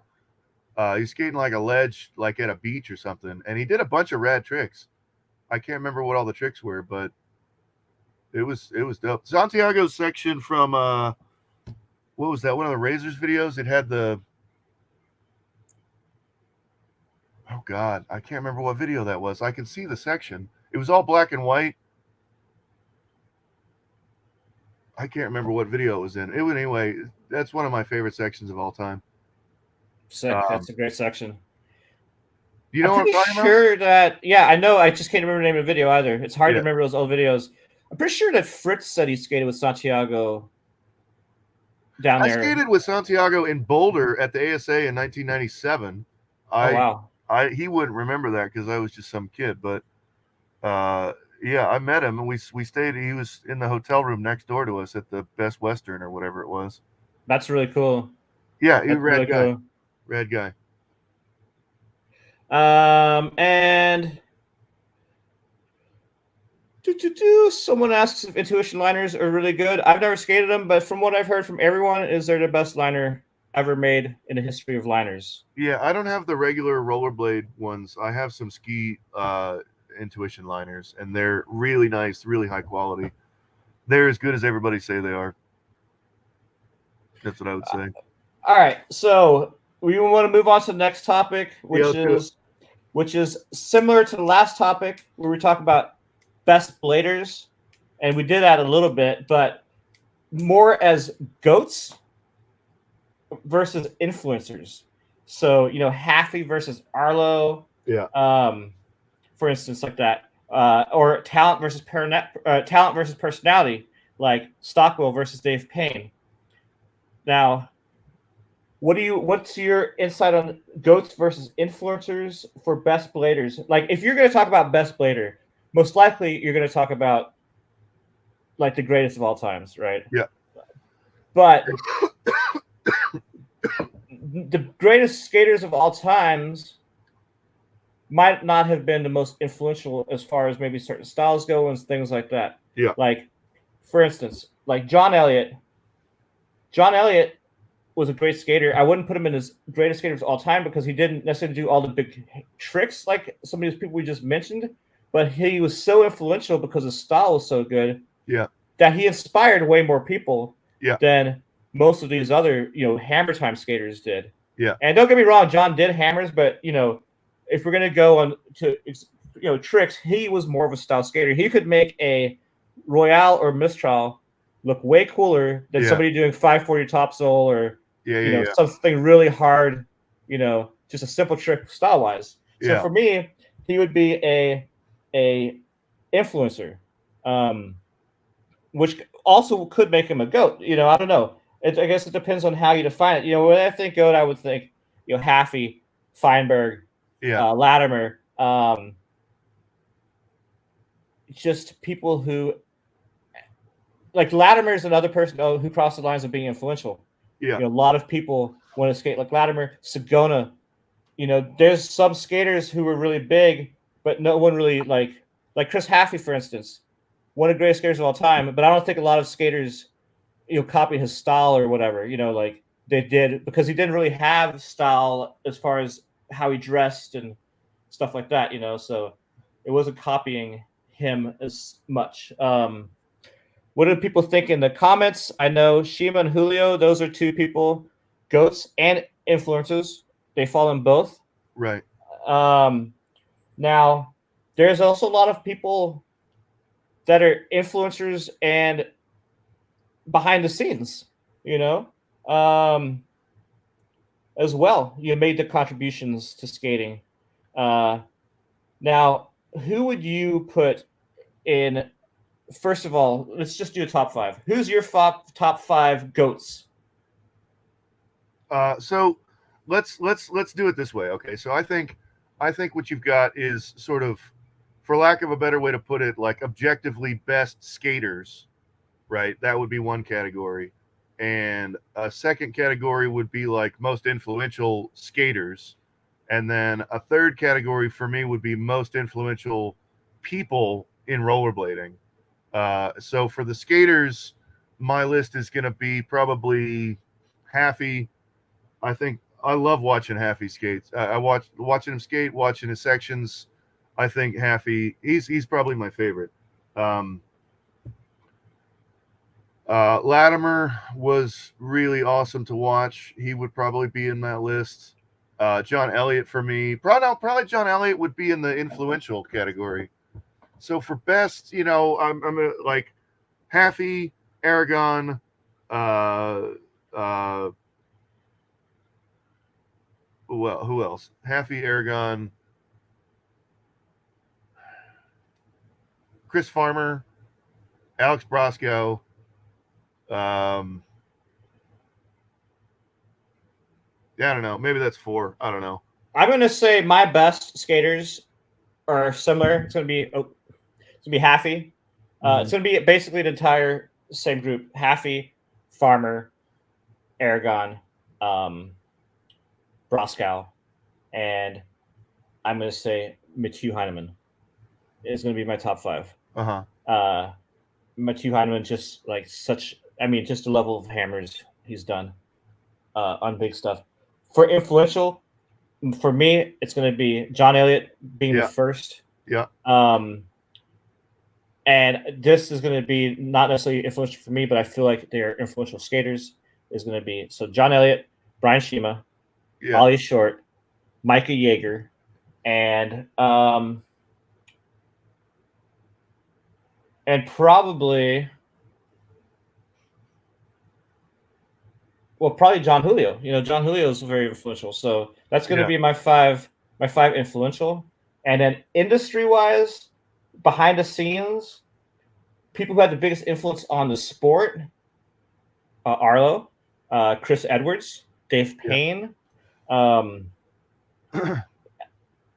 people from the magazines like Angie, Angie. Michael Byer, and I'm going to say, probably, you could throw in for number 5. I'm just going to say all of the photographers and filmers. Yeah. Shout out, honorable mention to everybody who ever filmed a clip. Yeah, but Dave Payne, as far as videographer goes, really shaped a lot of things in skating. He shaped music, like you had mentioned earlier. He shaped, or in the last show, he shaped trick naming. Doing stuff. Instead of calling it switch, he'd call it natural, stuff like that. So he was definitely behind the scenes. Arlo really fostered the creation of the sport aggressive side of things, and then Chris Edwards is just a legend first skater that really, without him, we might not all be doing the same things, or we might, but he was credited as kind of being the first. Now, what's yours for most influential and most influential behind the scenes? So for most influential, I think the Arlo and the Edwards, those are easy choices. But I would want to name like Brian Bell. I think he had a lot of influence on the way skating looked early on.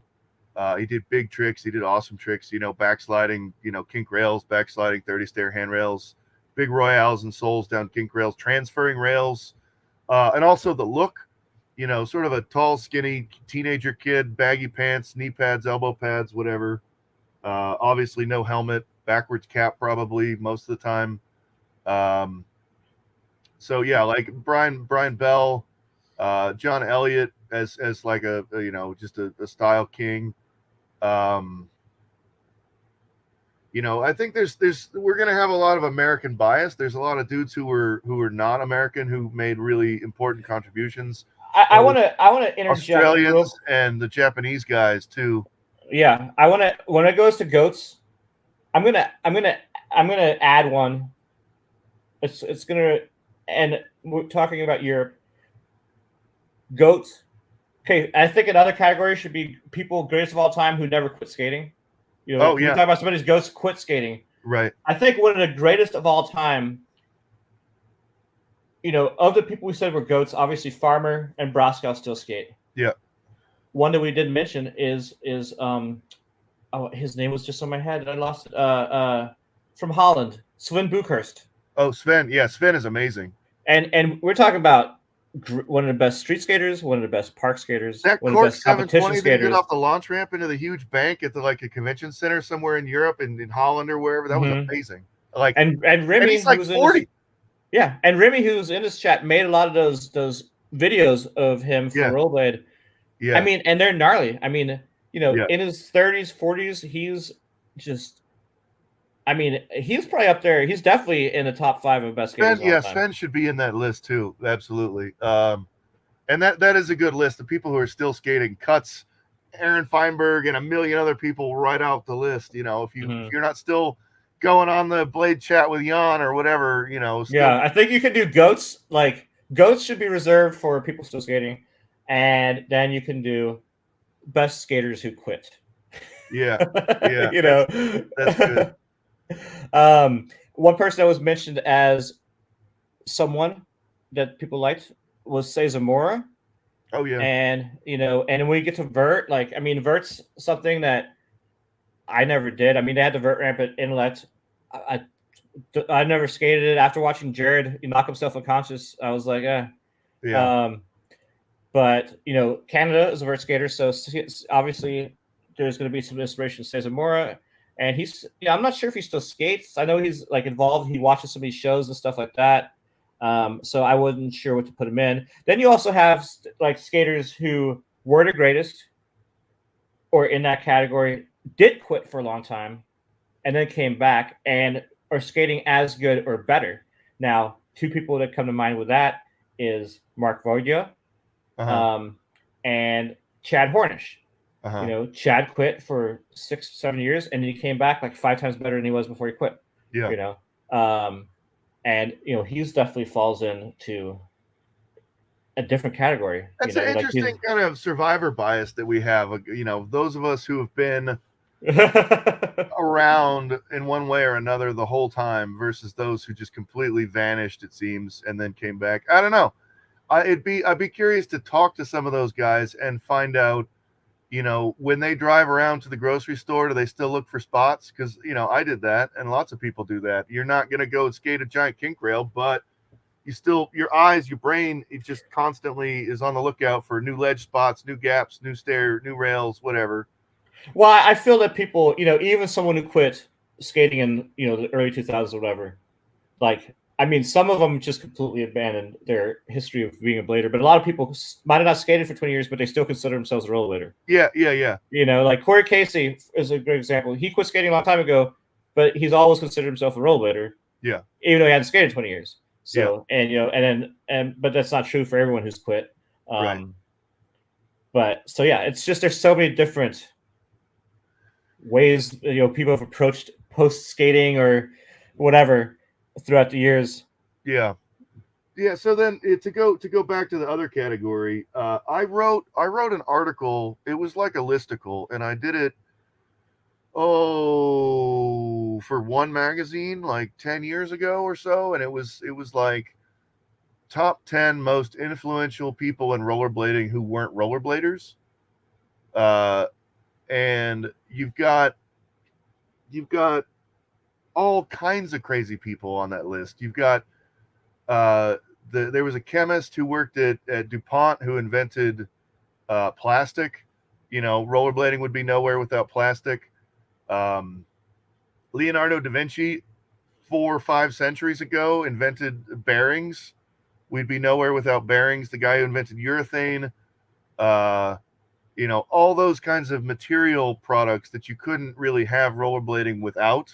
Yeah. It's a fully a modern invention where, yeah, you could make rollerblades out of leather, but like you've got to have at least metal to make frames, and you've got to have something soft. You can't skate on clay wheels. Did you see this clip that Tree put out yesterday or the day before of him mounting frames to just skate liners and doing alley-oop topsail in his grind box and just a skate liner and a frame? Did you see that? No, his foot is just like, it's so contorted. Oh, because there's like no hard plastic, and he laces like an alley-oop topsail. That guy's insane. Yeah, that's totally insane. But another person on that list that I always want to bring up is Tom Harkin. He was the senator from Iowa back in the 90s who got the Americans with Disabilities Act passed, which required standardization of staircases, handrails, handicap ramps, all that kind of accessibility stuff. Happened right there at the beginning of skating, of rollerblading in the early 90s. Where it would totally have changed the landscape of rollerblading if rails had been required to be square, or if certain pitches for staircases were acceptable. Like I said, I think the last time, the dick at the end of the rail is to provide a gripping surface to begin 12 inches before the start of the staircase. Everybody who's skated has buttholed one of those things at one time or another, and through joy or utter pain, that law, the ADA federally, has affected rollerblading probably more than anything else, with the exception of people who invented plastics, people who invented urethane, bearings, so on and so forth. Levi Strauss, for instance, invented denim, and the idea of riveting the weak points on jeans. That was on that list from 10 years ago that I made. I don't know what we would wear in skating if we didn't wear jeans. That would be weird to think about what the alternative. Corduroy, I guess. Right. Wool. Wool, just wool pants. Just wool pants. But yeah, I think that's, talking about the most influential people. You have your Angie Walton, and you have your Dave Payne, and you have your Arlo, and your Chris Edwards type of people who kind of got the ball rolling and carried the torch for a long time and did a lot of important things along the way. But then there's this entire other class of people outside of rollerblading, who affected absolutely everything that we do. I mean, the guys who invented flat bottom in a half pipe, they would have been skateboarders back in the day, deciding to not just have a U-shaped ramp, but to put it, space it out so you have time to pump in a vert ramp or a mini ramp or in a skate park or whatever. Whoever invented flat bottom, it sounds like a fairly easy thing to invent, like make it bigger is all they had to say.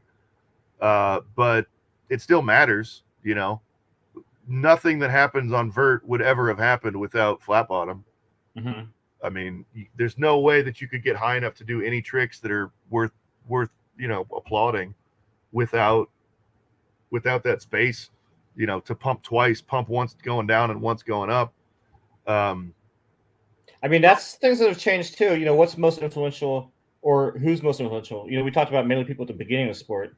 But there's been a lot of people influential in how the sport has progressed. Whoever developed 3D printers has been influential to our sport. Yeah. And a lot of people on social media or whatever, that are getting new people skating, or informing new generations about skating. That's influential. You have people like Ricardo Lino that wouldn't know anything about skating without watching his YouTube channel. So that's pretty cool. And I think Ricardo's dope. One thing I wanted to touch on, we talked about a little bit last time, but how skating's viewed by the outside world. Yeah. Right? A lot of skaters have this assumption. Well, a lot of people who've come back into skating aren't necessarily happy how skating's changed. They missed the glory days of hammers and best tricks that we were talking about earlier. Yeah. When the sport's evolved, you have a lot more finesse and clean style and a mix of tricks and more flatland stuff, you know. And their opinion is that no one's going to start skating because it's not cool in a hammer and stuff like that, right? No one cares about hammers outside of skating.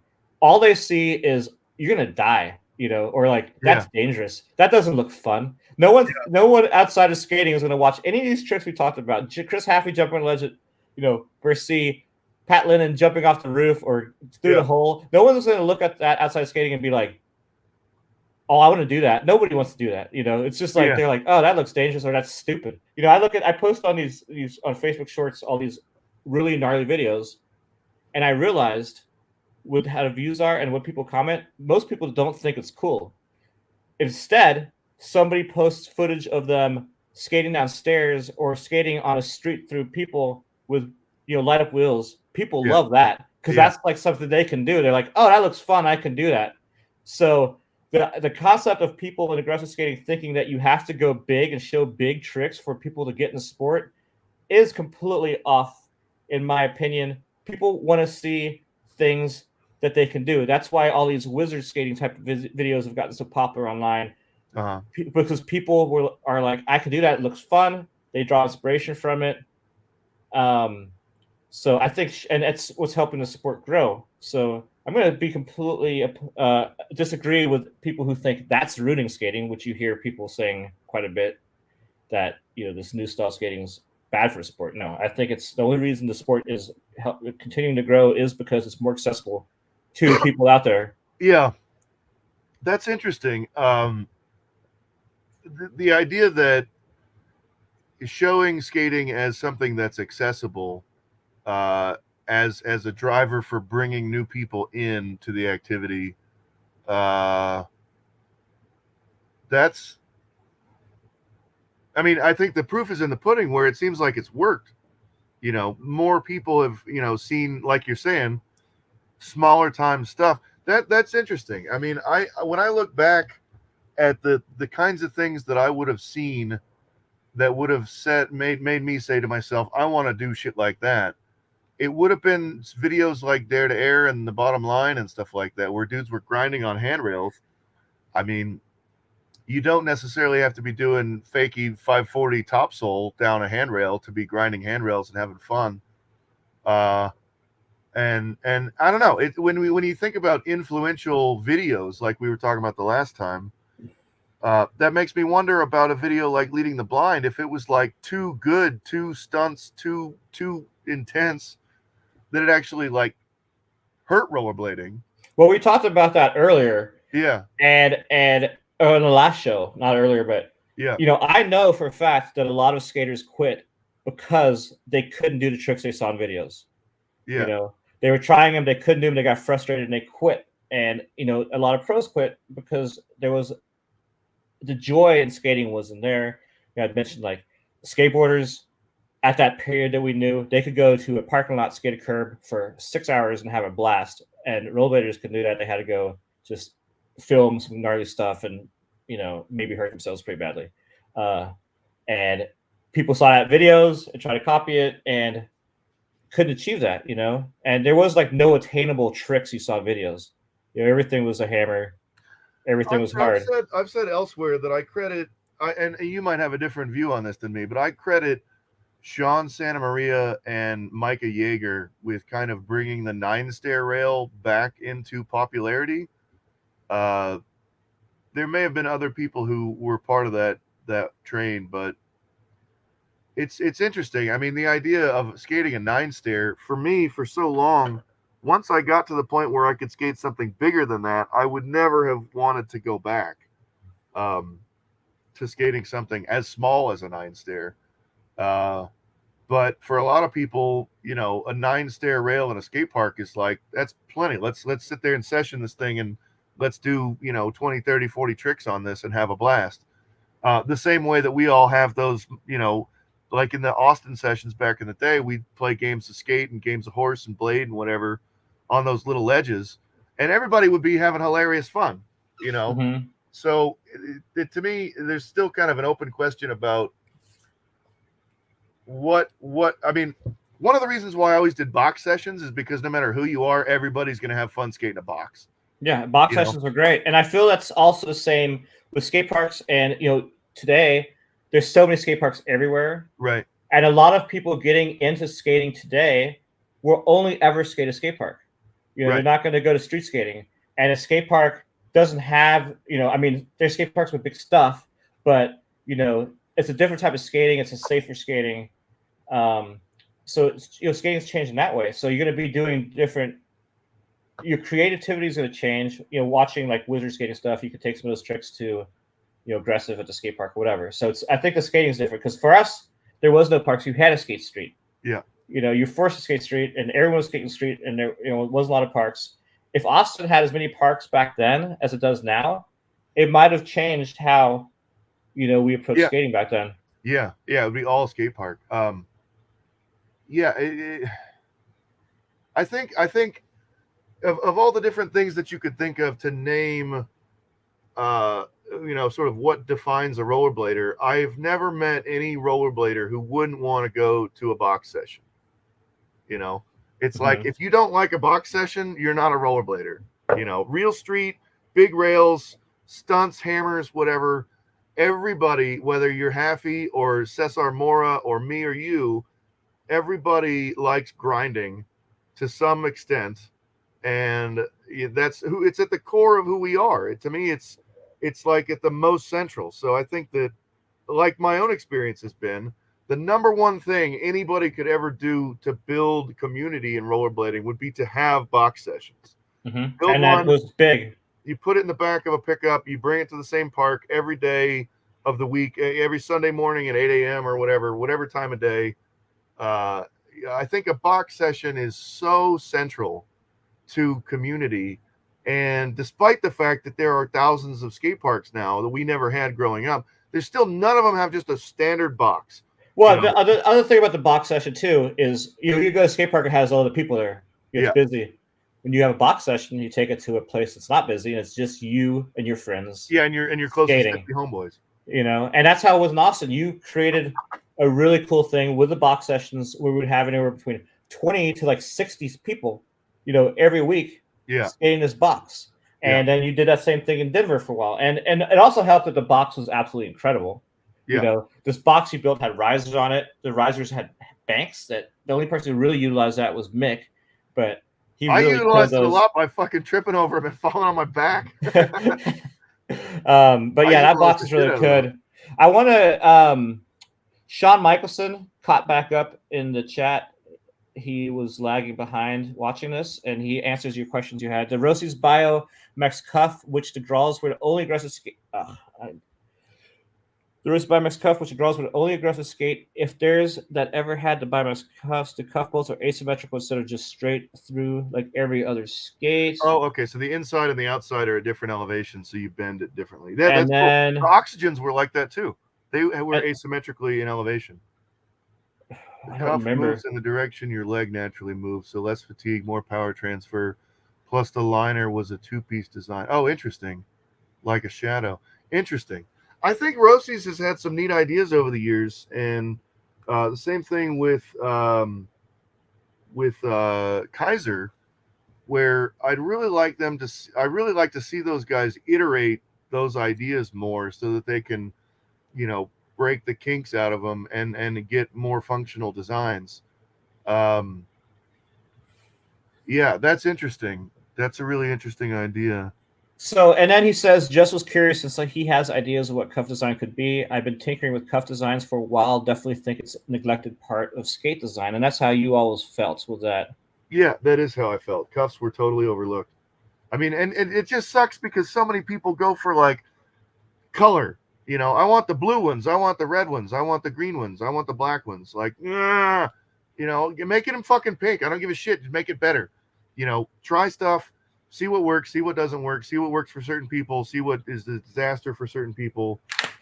Cuffs design has been totally neglected, and I think there's a lot that could be done with cuffs, and I'd like to see cuffs get way bigger, taller.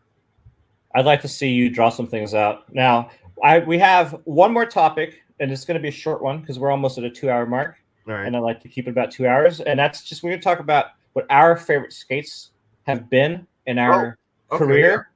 Yeah. And before we get to that, I just want to promote a couple shows that I have coming out in the next couple weeks for the podcast, for the Dead Now Blading podcast. Well, first of all, last night I interviewed Lurk Picard. It's a very good episode. I was really stoked on it. It's one of my favorites so far. Very interesting. 18-year-old skater.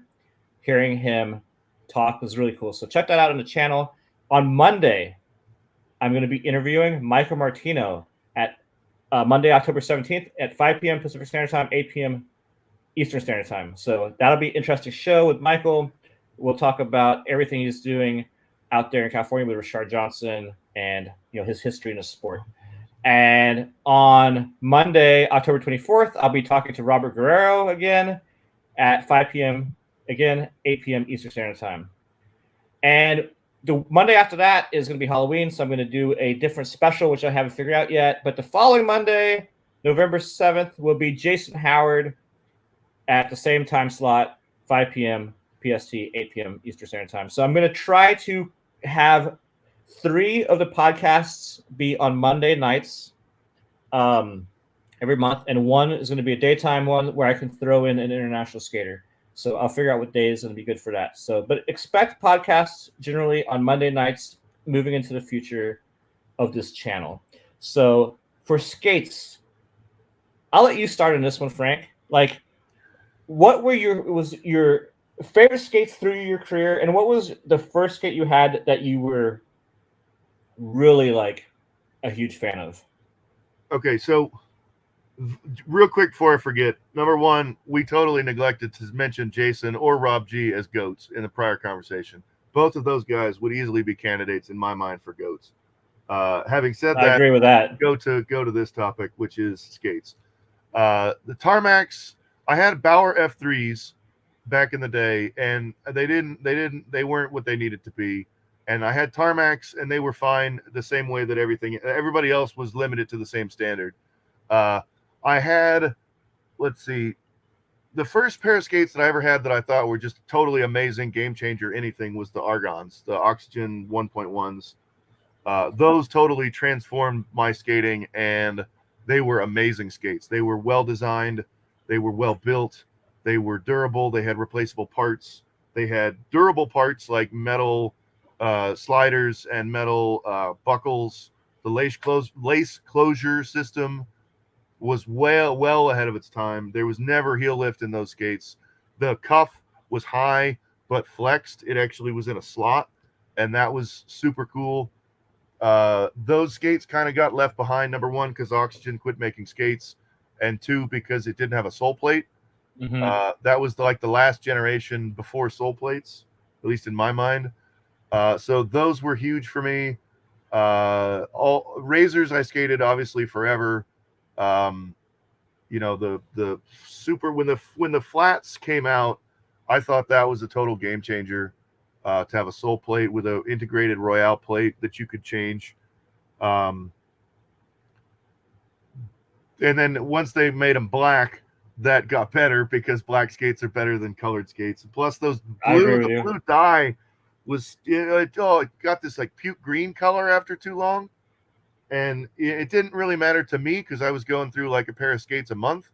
But for the kids who had those skates for like 2 or 3 years, they were this horrible puke green color when originally they were that blue color. But as far as design, the super flat design and colorway and whatever else, just black. Those 2 were probably the biggest. I also had a pair of K2 250cc's that were pretty heavily modified to put Razors backslide plates on them. Those were maybe my favorite pair of skates of all time. I did a lot of really cool shit in those skates, and I had metal H blocks for them, and I had metal grind plates on them. Mm-hmm. So doing a front side down a steep rail in those was no joke. I front sided Tracor in those. Oh, wow. And I must have landed like 20 feet after the rail. It was so scary to go that fast. And it was one of those days where it was like waxed already. So it was just like instant death. You're probably going 20 mile an hour down the rail. That was really some crazy shit. But the Shadows that I have now, I kind of hate them, but they work. You skated them for a long time, right? Those Shadows. It's been, yes. Well, it's not the same pair, but same basic setup. Yeah, Shadows I don't think are that great. The Razors, K2s, and Oxygens, those are probably my favorite skates of all time. Cool. Well, I'll get into mine. I'm going to go a couple of these comments real quick. Sean Michelson again. Missed a Go combo, but I hope Colin Martin came up. That's another skater who's absolutely amazing. He didn't come up, but I'm glad you brought him up because he's up there as a great skater and influential and creative and definitely has inspired people with his movements. Like, such a phenomenal skater. Yeah. And it also brings up Rory Mellahan, who's also Rory's dope. Very sick at skating. Very good. Shout out to Launder, $2 super chat. Thank you, sir. And Rob Liavanos. I guess Steven is saying, how is it that Hurricane missed you guys? I'm assuming he's talking about Rob Liavanos. Rob was amazing. Who was the other guy? Omar Wysong. In one of the videos, he was in Razors. It would have been like Super Flat 2 era, maybe Elliott 2 era. Omar did a True Soleil down a pretty big 18 or 20 stair rail and just rinsed it. Smiley was asking the last time about why is that the best trick. Find that clip of Omar rinsing that True Soleil down that big rail, and you'll see why it's the best trick ever. That is a really good one from him. Now, Starhawk. No more color on skates. I'm sick of black and gray. So I'm always going to default to black skates because I like just because most of my clothes is black. It fits with it well. But with that said, I am a big fan of the multi-colored, like molded skates, like the Brain Dead them skates, and the Powerside Noir skates, those two-tone, into plastic. I really like those, and I do like some of the colors coming out. Some of the wild colors, like I was never a fan of like the yellow skates. Never liked those. Some of the blue skates, not so much. Yeah, most color skates I don't like, but I like some of the subtle, maybe pastel skates a little bit more. I would say if it brings people in, then go for it. If not, I wouldn't. I like some of the colors of Rosie's that weren't black. Yeah, some of the Rosie's colors I like. But yeah, I'm gonna always default to black skate if that's my options. Okay, so now for me on skates, well, I'll just go into it from what I've skated. So very first skates were basically Zetra blades, and then I got for aggressive skating, I had lightning skates. Yeah. Then lightning TRSs, and with those I put on CDS the soul slide plates that you screwed in to make your soul a little bigger. CDS grind plates. Then we had I remember. I probably met you when you had the TRSs. Yeah, and then so you had I had the 12s after that. So yeah, the TRSs. I never had the CEs because I thought the grind plates were stupid. Wraparound grind plate. Majestics, when they came out, I pre-ordered them from Roller Warehouse, and they back ordered them for like 6 months. Yeah. And I remember waiting. I don't know if you ever saw it. Like all the grind rails I had in front of my parents' house. I had so many grind rails, a whole sidewalk. And I would skate that thing every day. And every time a UPS truck would drive by, I'd be asking, is there a package from Roller Warehouse for like 6 months? Yeah. And then they finally showed up. And for me, that was a game changer because that was the first skate I had that was designed for aggressive skating. The Majestic 12 was like an actual aggressive skate. And they looked cool. I was so stoked on them. And I skated those for quite a while until, we got more porn in the channel. Let me block them. Until I got the Oxygens. Yeah. And I liked the Oxygens quite a bit too. I also felt that they were really bulky though. If you look at them now, you wouldn't think so. No. Mikey Yeager turned up with a pair at the House Park one morning in Austin, and they looked like skinny jeans. They like modern skates. Like you compare that to a Razors Genesis boot. Like they're tiny. They're streamlined, they're skinny, they're narrow. They seemed bulky at the time, but they really weren't. Yeah, well, I have to see if I can find a pair. I don't have any of those old skates anymore. Yeah. Now, I also had the K2 Fatties, which I really like those because they had the wider sole plate. It Yeah. was easier to learn certain tricks. After those, I had the Solomon ST8s Oh yeah, I and the remember. ST9s.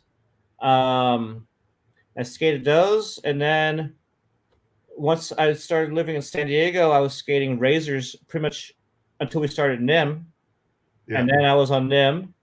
And then when I moved back to Texas, I skated someone. I didn't have any skates. I posted online. I'm like, I need some skates. Somebody sent me a brand new, untouched pair of the very first Dust Latimer Shadows to skate.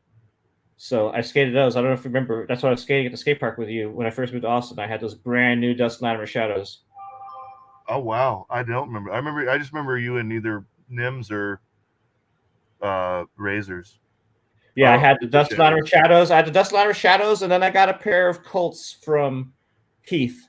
After that, I skated Colts for quite a while, and now in the past several years, I've been skating.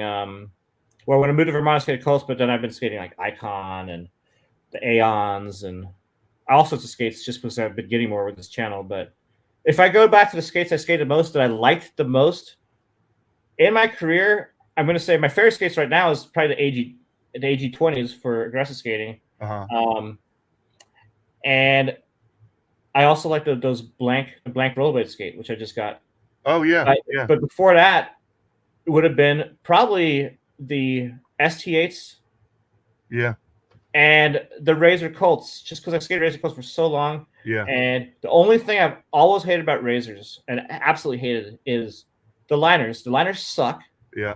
And they squeak, and they're uncomfortable, and they're just terrible liners. But the boot itself, the shell, I always liked it, you know. Yeah, I agree. But I've never switched out liners. I always had the stock liners, and I always hated them, but I always liked the skates. So it's kind of like a love-hate relationship I had with. Yeah, I think, and in skates. one way or another, part of being a rollerblader, number one is liking a box session, but number two is hating your skates.